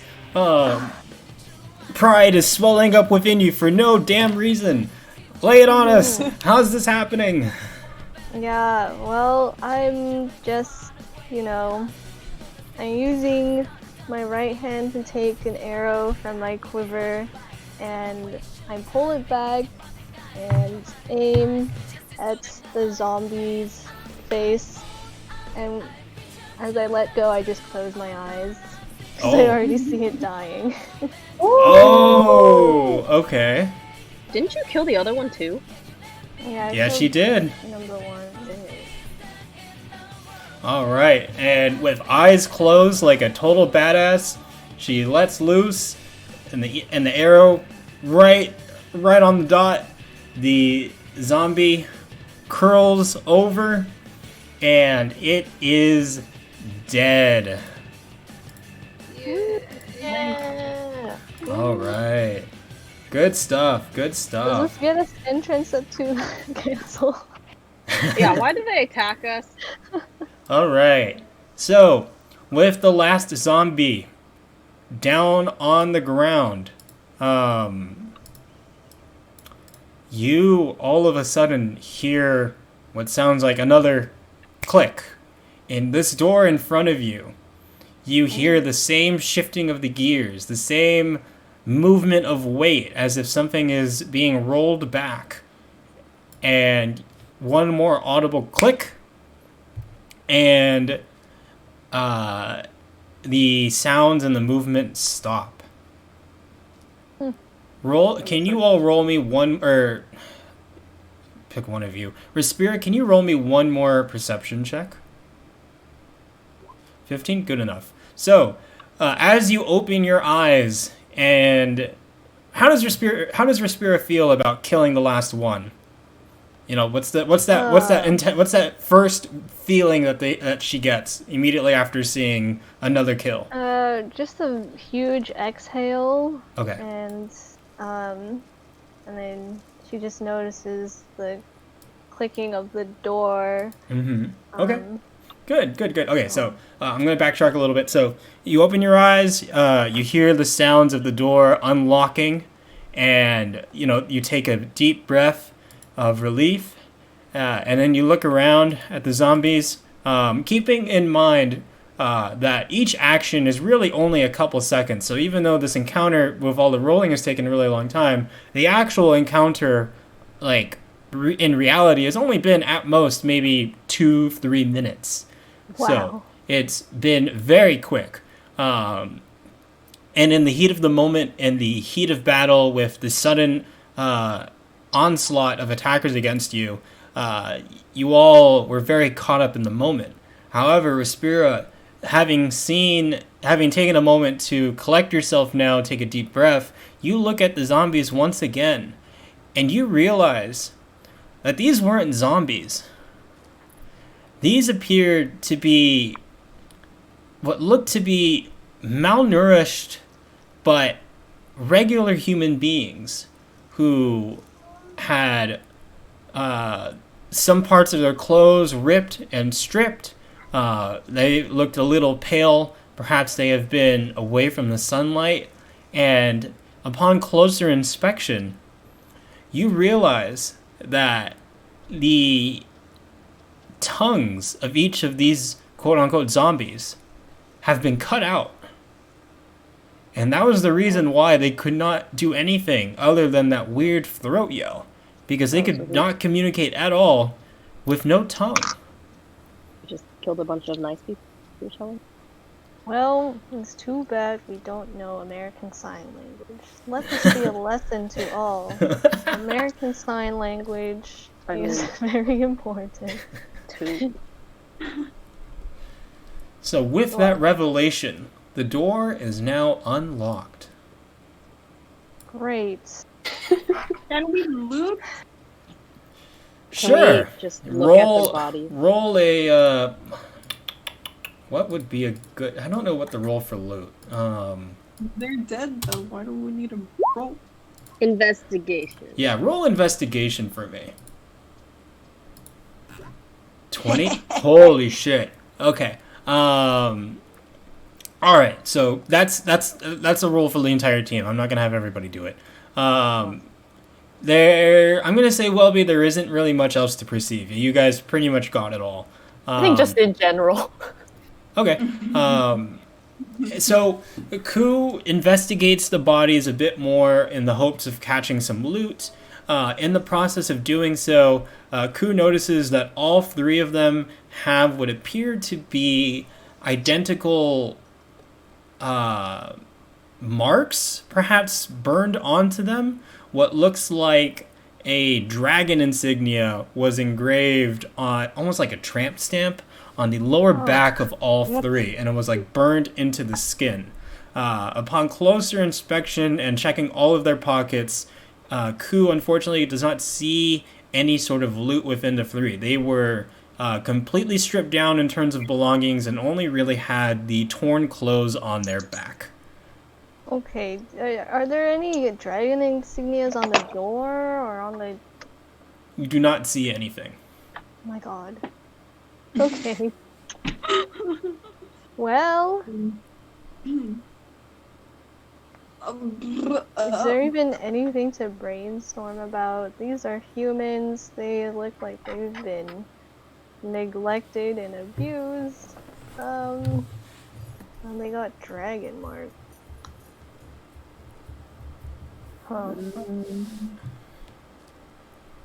Let's just go in. Oh, just small brains here. Yikes. So, then I'm not gonna let you bring your snake in. Why? Because that snake is 20 feet long! But Ow. he moved super fast. I am not let you really. So, are you telling me you really want to bring in a gigantic constrictor snake inside this castle with you? Yeah, because when they see it, they're gonna be like, "Ooh, look at these people! They have a giant snake." Yeah. And I Well. don't have to recast to like take it out of a spear form. Very well, very well. You can keep it. Yes, you hear that, Emerald? It's a win. Yes. So, well, I You need should go to. behind it. I need to make it a little. Oh God, that looks hideous. Why Stretch. is it so big? I thought it's only 10 feet. 10 feet? I think like we could make it whatever size we wanted because there wasn't like a clear distinction. But if its speed is 30 feet, I'm gonna say it's because it's supposed to be a gigantic snake. I'm gonna say 20 feet, just for fun.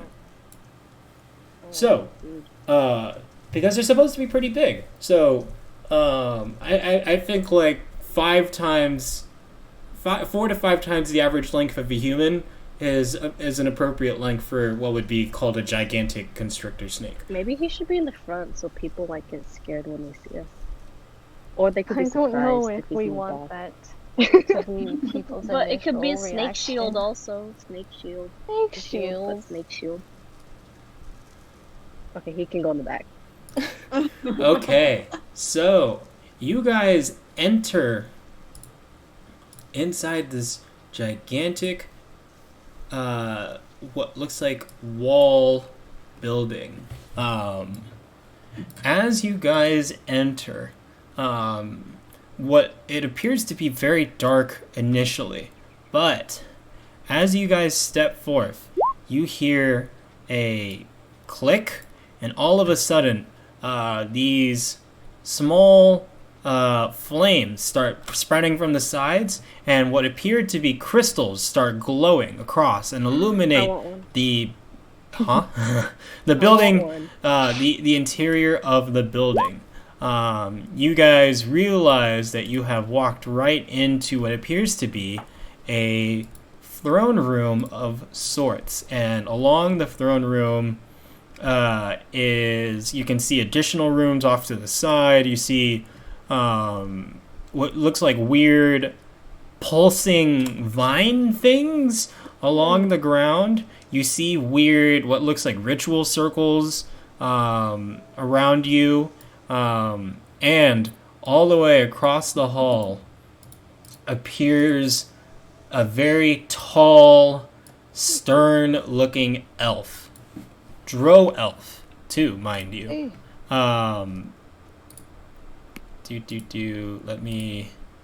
Let me throw in the Discord what he looks like. Okay, while you're doing that, can I just pocket one of the glowing crystals? I really want one. No, because they're gigantic. So for those not those on the stream, this is what the Drow King looks like. Tall. His eyes closed. His eyes are closed here, but he has, I'll say like purple-ish eyes. He looks cool. So, I hope he's a friend. in what appears to be an elegant red cape, flowing silver hair, and the dark skin that is akin to Drow elves, this king is seated at the throne. As you all enter, he sees you all walking in, and he goes, "Well, hello there." Oh. I did not expect that. Hello. Are we walking any closer, or are we just communicating from the door? You guys, as far roll perception. Okay. Wait. I want to be in the back of the group always. Oh God. How many more people can roll perception? Perceive. I'll roll perception. Okay, good. Okay, I'm allowing one more roll. So someone it's up to you guys who does it. But I'm not gonna have everybody roll it. I need And one. go. I'll do it. Perception. Oh god. All right, so I go with the highest, which is Respira. So you look around, and again, you notice that there are these weird vine-like things spewing out all around the castle floors. You see, again, the ritual circles I talked about. You see the torches that are now aflame. You see the crystals here that have lit up the entire building. You also see what looks almost to be like a hole in the ground where the glow of the lava is emanating forth, casting a very eerie glow over the Dro King, like when parents would scare you by flashing a flashlight underneath their chin, kind of like that effect. The Dro King has stepped forward and is kind of standing behind here like so, and he goes, "So, who am I welcoming in my kingdom today?" It is us, the Royal Council from the Outpost, sent by Governor Headley. You have a permission Outpost. slip. You have a permission slip? We have a. What's that? A note, a letter, A letter, document. huh? Yeah. He has his sword drawn, but he appears relaxed and not tense in any way. He walks forward around the flame, and he stands right here, and he goes, "Very well. Let me see this note." Who has it? I forget. I I think I have it. No, I think we is gave it to no, Ramon. Maya. Yeah, I was. Give note. Gives note. Okay. So you give him the scroll, and he unwinds it, and he looks at it, and reads out loud. Excuse me. I, Saz Katzroy, Mayor of Greenville on this island, hereby vouch for these 5 individuals under the names Respira, Nemaya, Welby Kilmole, Ku, and Venlin Elsaris as trustworthy and worthwhile companions who mean no harm on their journey to meet King Kuja of the Vale Kingdom. After done reading, he rolls the scroll back up and he looks up at the 5 of you and he goes, "I see. So, you came here from an island, not of this land." He turns his neck as if looking past you all, and he goes, "Although I must say, this scroll says party of 5, and I see that there is a gigantic snake Okay, behind all of seriously, we're you. gonna make that a big deal. He's my pet, sir. Just my pet. You keep a 20-foot long constrictor snake as a pet?" When I bought him, he was only like 5 feet. I'm lying to him, by the way. Oh my god. Roll me. You have to roll me a lie. On. Why? It's not like malicious lying. It's just like it's hard to explain that he turns into a stick. Roll me Okay. persuasion. Can I do deception? Persuasion. Actually, I'm you're not right. It trying- is deception. It is deception. But I'm not trying to be hostile. It's just like Well, okay, it's deception or persuasion. Go persuasion. this. Go back. Go back to persuasion because you're not. It's not actively shit. hostile. Oh god. He does not believe you at all. He Alright, goes. so, can I just ask him a question then? So, really quick. So after you finish speaking, he looks at you and goes, "In my years as an elf on this planet, and mind you, elves live quite a long time, much longer than humans and even you half-elves, as unfortunately you have human blood mixed within you, so you do not live the full age that elves do. Excuse me? What? Very well. But In all my years on this planet, I have never once met anyone in their lives who have kept a gigantic constrictor snake as a pet. Would you like to pet him? He's friendly. Hmm. His name's Emerald. How about I do this instead? And he clicks his fingers, and a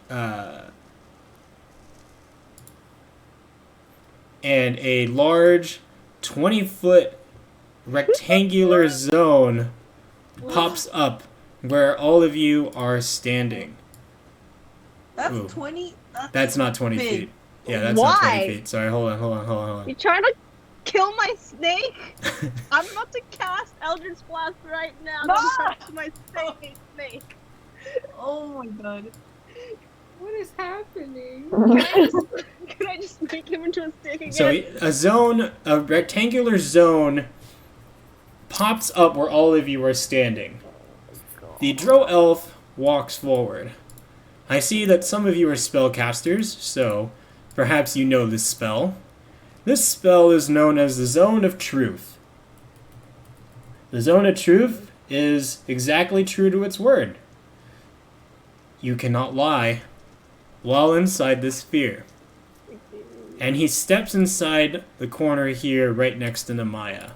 And he goes, well, I will invite you all in here, and let's have an honest conversation. Oh boy.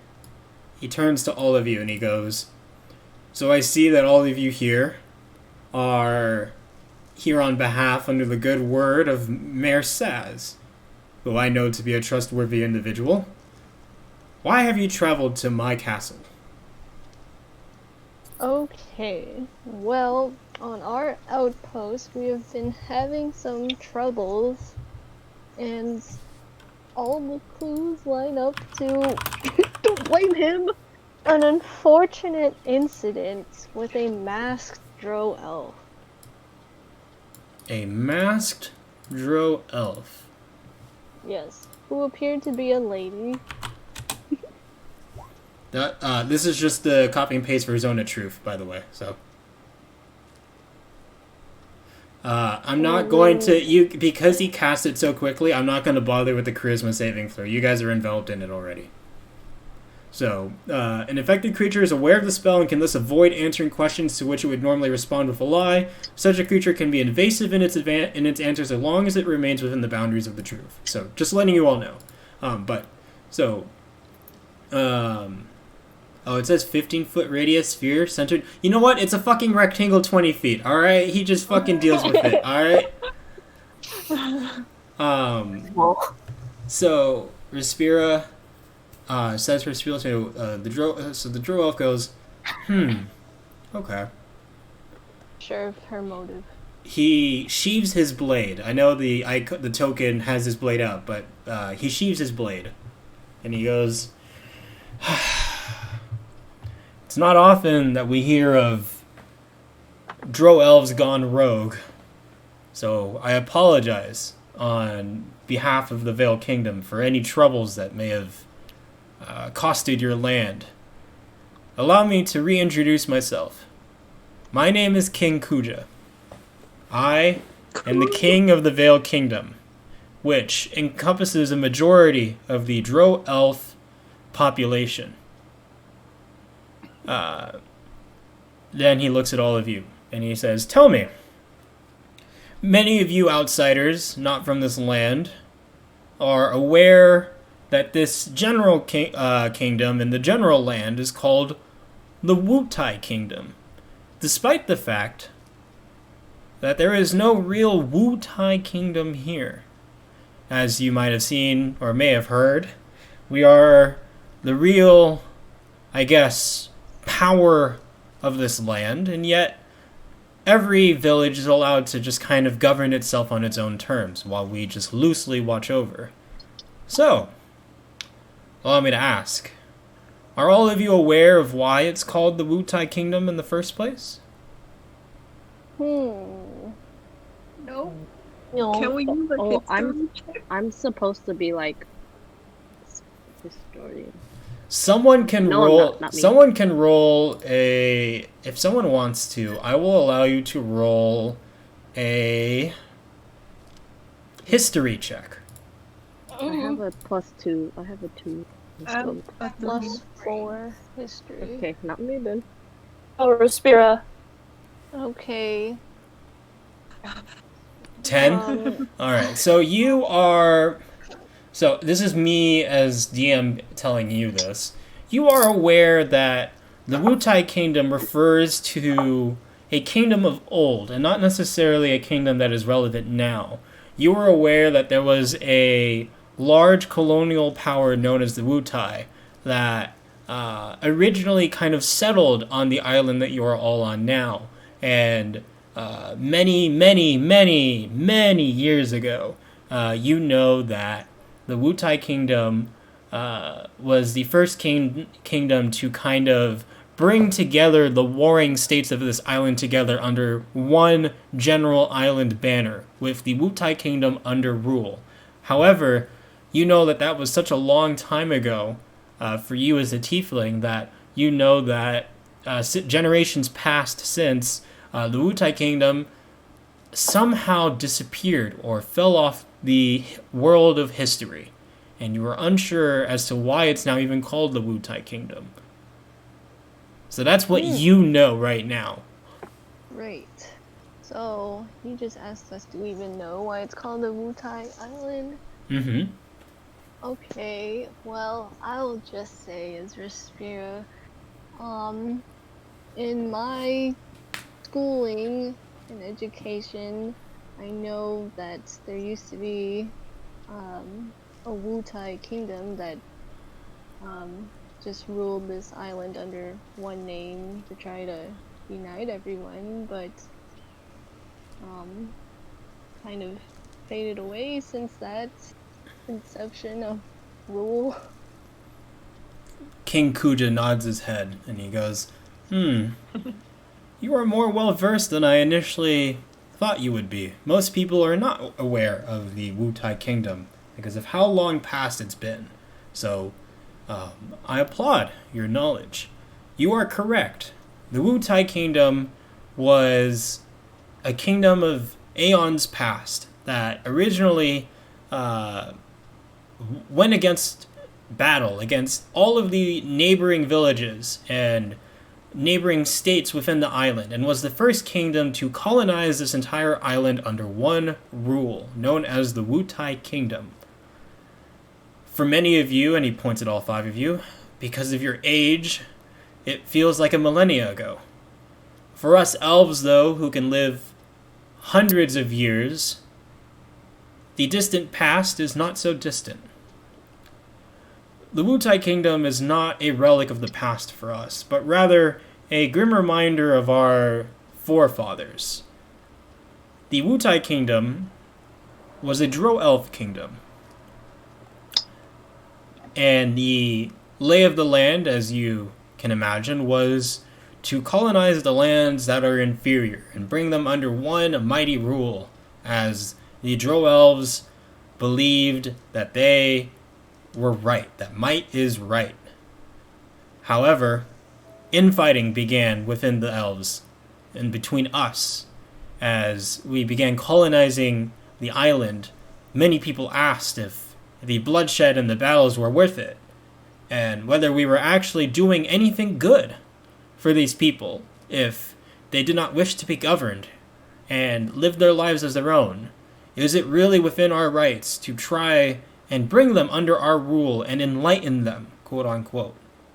And with this infighting, the Wutai Kingdom turned on themselves, and there was an internal conflict between the Drow-Elves that ultimately was squashed by an usurper, King Kuja I, my father, aeons ago, rose to power and decided that the Wutai Kingdom would be no more, and that from now on, the neighboring villages would be allowed to live as they see please, and instead, we would watch from afar with our enchantments, our superior technology, or superior, not technology, superior magical capabilities and weaponry, we would watch from afar and let man and the rest of the world live as they see please.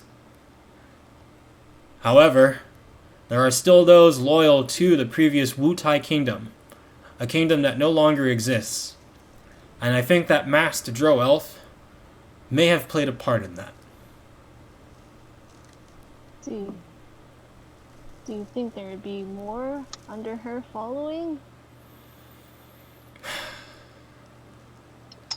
I don't know, he says, and I promise you, I'm telling you the truth, as we are all still within my spell.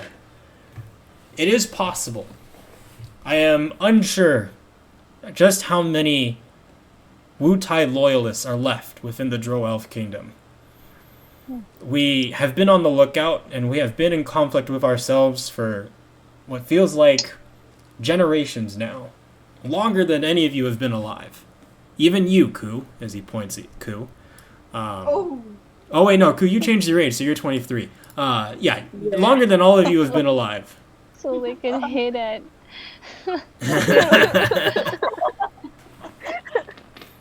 So, you? it is entirely possible. And with that, he walks over to this desk over here.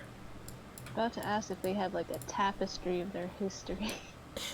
He rummages around and he pulls out a book that he holds in his arms as he walks back to you and steps inside the zone of truth. And I'm gonna have Respira. I'm gonna say that you moved out of the way to let him pass, to enter the zone. He opens up the book and he pulls out a map. The map looks exactly like our break screen, for reference. He points here and he goes, "This island right here, is this the outpost that you all came from?" That's the exact one. He mutters to himself. I see. Why? He closes the book. Oh, that was good. It's a fleshy book. It's a long book. It's a big book. He looks at all of you. My guess, and I cannot say for certain, but my guess is that this masked elf is part of the Wu-Tai loyalists that are still on their mission to colonize the lands under one rule. If I understand correctly, she tried to lead a revolution against your outpost, correct? That's what it certainly looked like.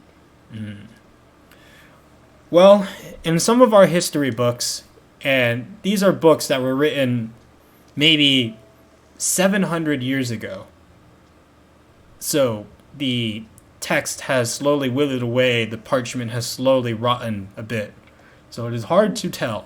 But from what our historians have been able to glean, one of the main reasons why the Wu-Tai kingdom believed in colonizing these lands is because they believed that there was innate power in the earth.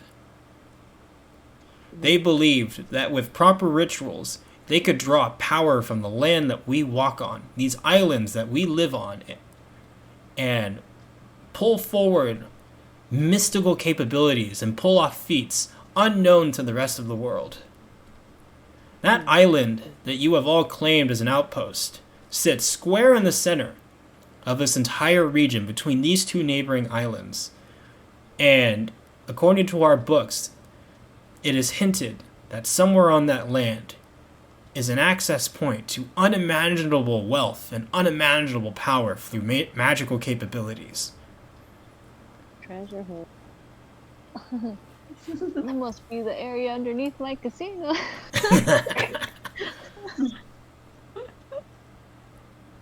Wow, that's crazy. Damn, that's crazy. Damn, that's crazy. Yeah, how did we get that island? Well, that's wild. Damn, bro. What do I even say to that? Well, I think we killed that Drow elf woman. So, We No, we weren't really didn't. able. What? I thought She we escaped? did. No, Killed we her. killed her. Yeah, she's dead. So then if Didn't you we killed kill her in her, the church? if you killed her, Oh, in the church. then why are you here? Because we're worried that there are more. I think you guys specifically were wondering how she got the manpower and supplies. Oh, yes. Well, she Hint, had hint. to get followers from somewhere.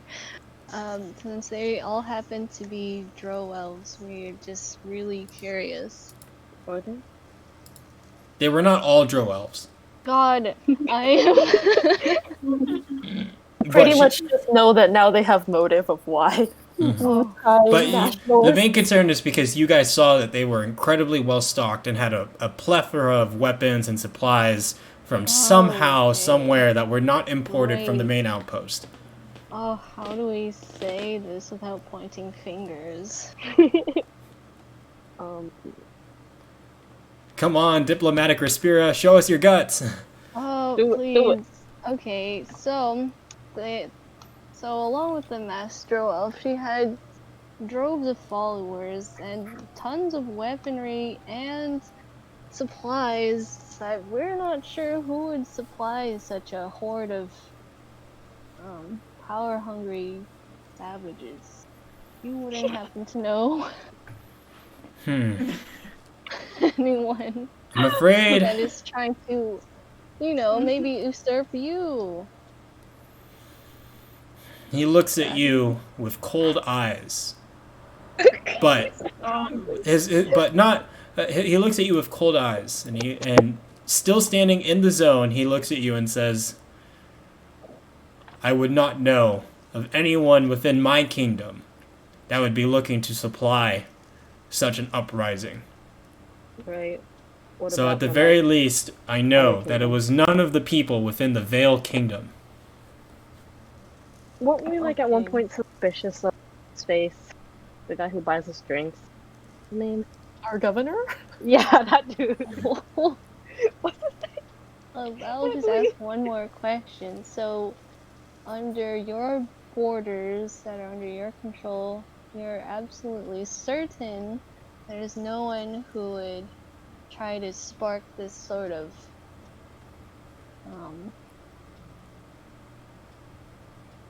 uprising. He is still in the zone, and he looks at all of you and he goes, "There are no Drow elves that would do such a thing." What about Great. humans? Yeah. What about humans? Are you asking that? Yeah. He looks at you and he goes, "That, I'm afraid, I would not be able to answer." And he looks at all of you.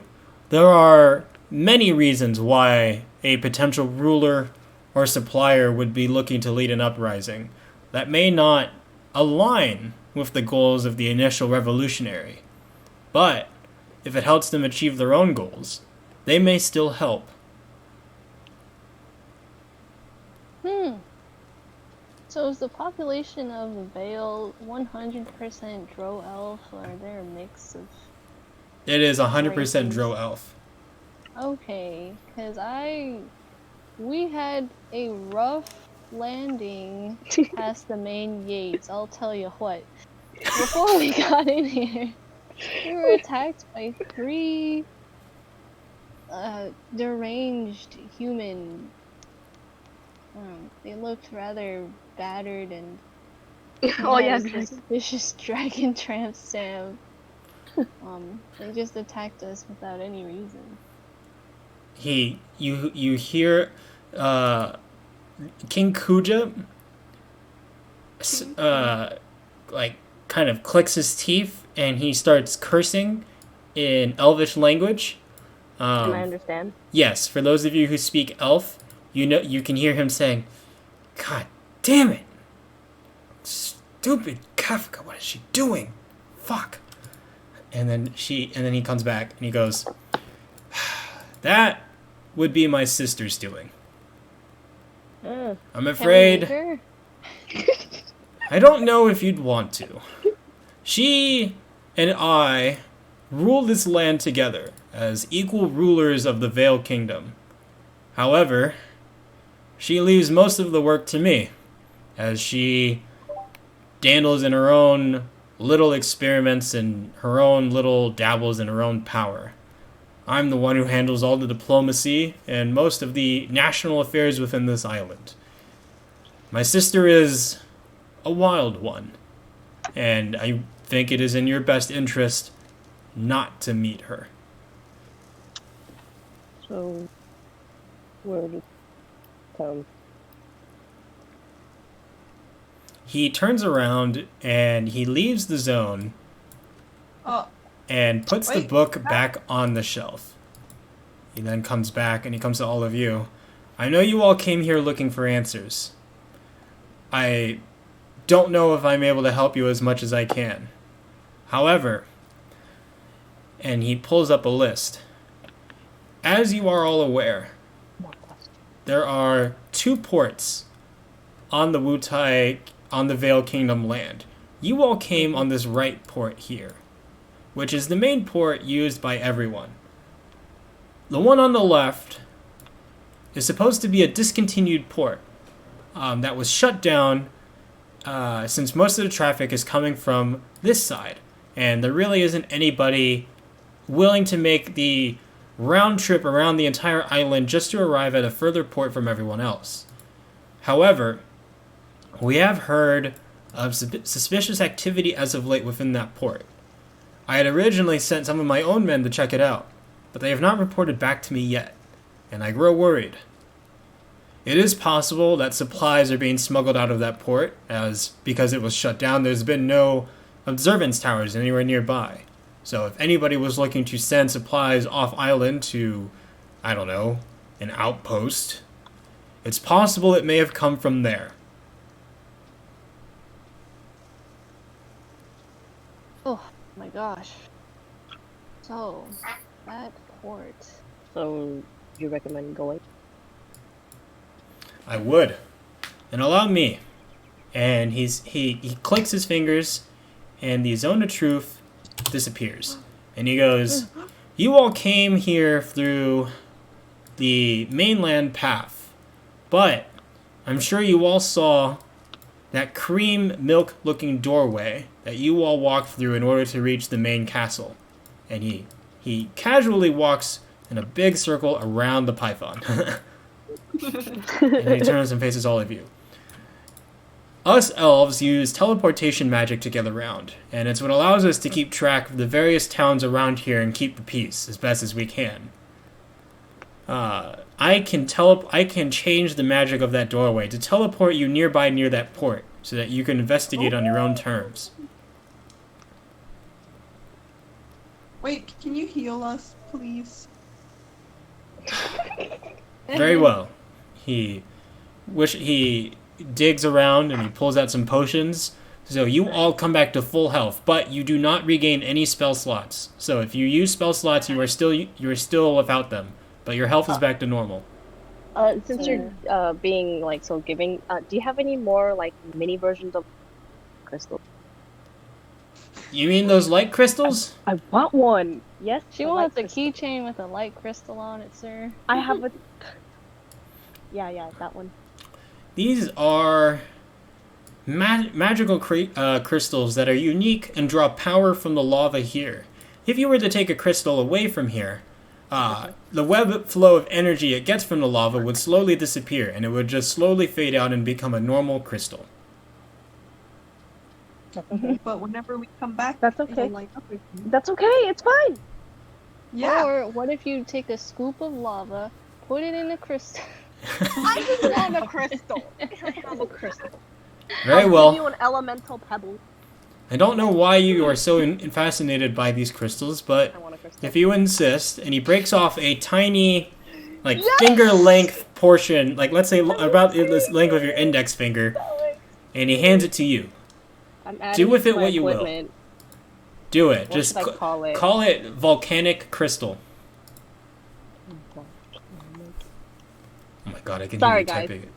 I just really like. I have a pebble, a little bag of sand, and now I have volcanic crystal. Great. So he leads you all outside to the exterior of the castle. As he steps out, as you all step out, holy shit, Roll20 is seriously lagging for me. As you all step out, you all, ooh, he's tall. You all notice that the zombies that you all fought before are gone. Where'd they go? Suspicious.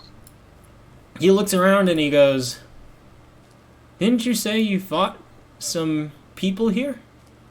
Yeah, We you did. can check our spell slots. They're gone. So you must have used it on something. Huh. Very well, he says, and he continues walking forward, out the door. And he walks over. You guys can't see it, but that mystical cream door, there's another one right here, and it's like billowing white smoke. He holds his hand out. Where? What? Where? Here. Towards... Oh, Yeah. gotcha. You guys gotta scroll down. So, you guys all follow him. Roll20's lagging really hard. So you guys all follow. I guess the snake too. God damn it. Follows. And he holds his arm out and he speaks a couple of enchantments. The color of the door slowly changes as the smoke around it changes colors and warps, and you see almost as if it's like moving around.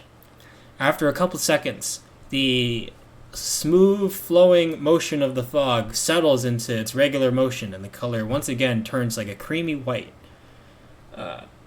He looks at all of you and he goes, "This portal will lead you just outside the outskirts of that port. I know that the area it'll teleport you in is safe. However, I cannot speak for the actual port itself, as my men have not reported back to me. However, you may be able to find more answers over there." Yeah, before you leave, can I ask you, did we ask him about the dragon tattoo? Then he cursed about his sister. But we asked us specifically about the dragon tattoo. Wait, who can not. understand Elvish here? I can. Okay, did you tell us what he said? No. Yeah, you did. Yeah, I did. Okay, Yeah, you did. great. Did we ask about the dragon tattoo specifically? Holy shit, Ven, I fucked up your HP. What was your HP before? 23. Alright, thank you. Wait, what is it right now? You can leave it to 63. That's fine too. I was trying to leave it at the snake, but because I connected the two together, it just changed your HP instead. It was 24? 23. 23, okay. But did we ask about dragon tattoo specifically? You did not. Yeah, before we leave, can I ask him that? Do you recognize, like, what does it look like? A dragon tattoo? Do you know what that could mean? That is the mark of our Vale clan. Although, I do not really use it for anything. If you saw that mark, chances are it's my sister, branding things as she sees fit, her own little personal play toys. Or sounds like... I was just about to say that, Azul. Welby, are you asking that? I already said that he and the sister don't get along. Does the sister rule in this same castle as him? My sister is an exceptional one. Even for us Dro elves, her magical capabilities are abnormal. We have created a pocket dimension for our castle. As you may have seen, the walls of the castle are very thin. If you look behind it, it just looks like a very tall wall. Yet when you enter through the door, it is a very full-fledged castle and room.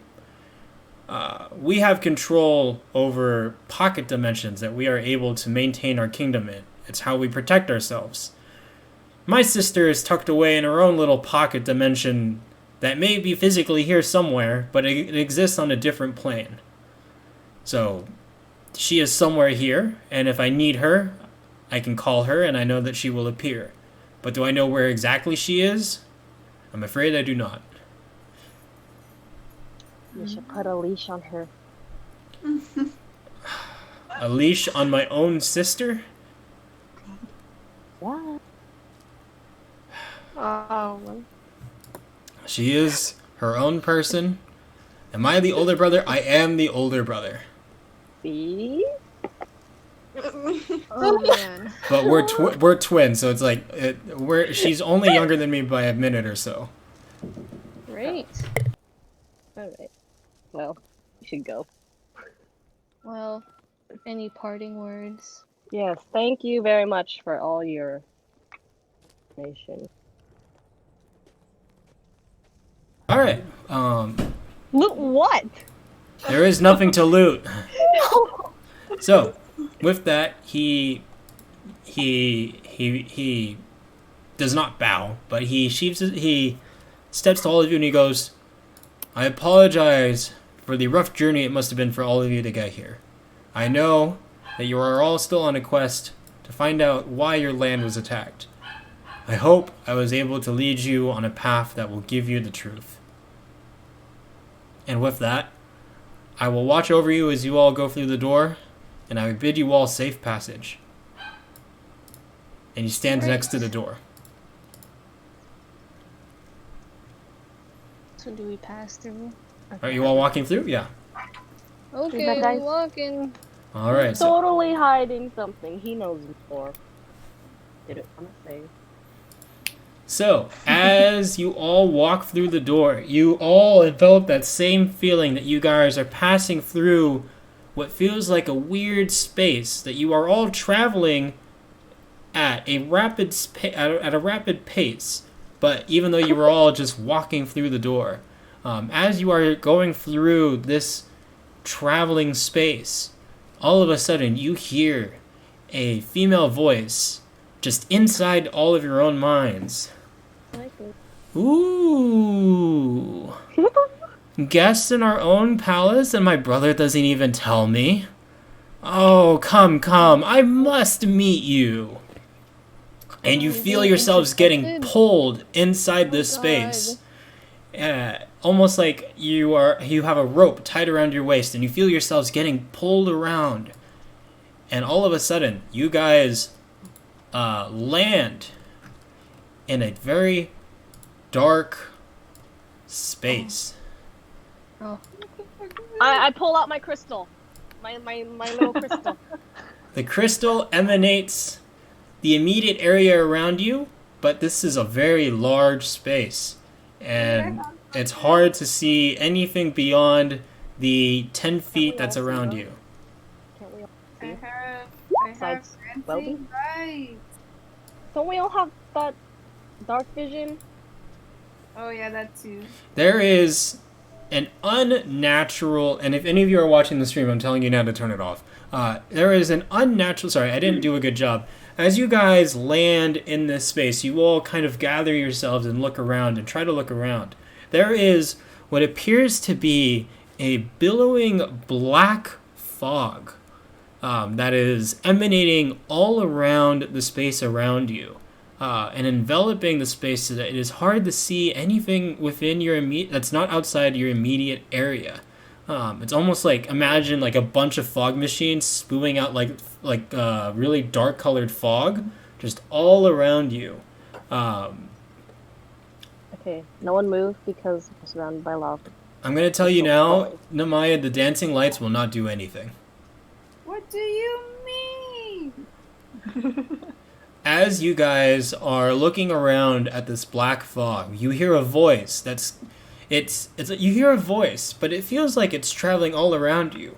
1 second it's to the right of you, and then 1 second it's to the left of you. But you hear this echoing voice all around you. Ooh, travelers. Ooh, tell me. So, you've talked to my brother. You must have traveled up the volcano. Wow, we don't get a lot of visitors like that. How interesting. Oh, you guys are coming in at such a perfect time. I have been so bored here. I can't wait for you all to play with me. You must And- be. What was her name again? Kafka. Kafka. Kafka. Kafka. Oh god. Oh, we are going to have so much fun together. And with that, we are going to end today's episode here. What's her attractiveness, God? Who knows? You her haven't seen her hotness. yet. God damn it. You know nothing about her. Isn't she a twin? She is a twin. This Like, guy's kind of okay looking. Oh, the guy's hot. She tortures humans. Ooh, yeah, that's hot. Okay. All right, so for those of you that have been around for the stream the entire time, thank you so much. I hope it wasn't super laggy. I was losing connection every now and then, so you've been sticking around this entire time. Thank you so much. For those of you watching on YouTube, again, I don't know how long you lasted with us this far, but thank you for sticking through. Thank you for double digits. We're at episode 10. Hopefully we can keep on going. But until then...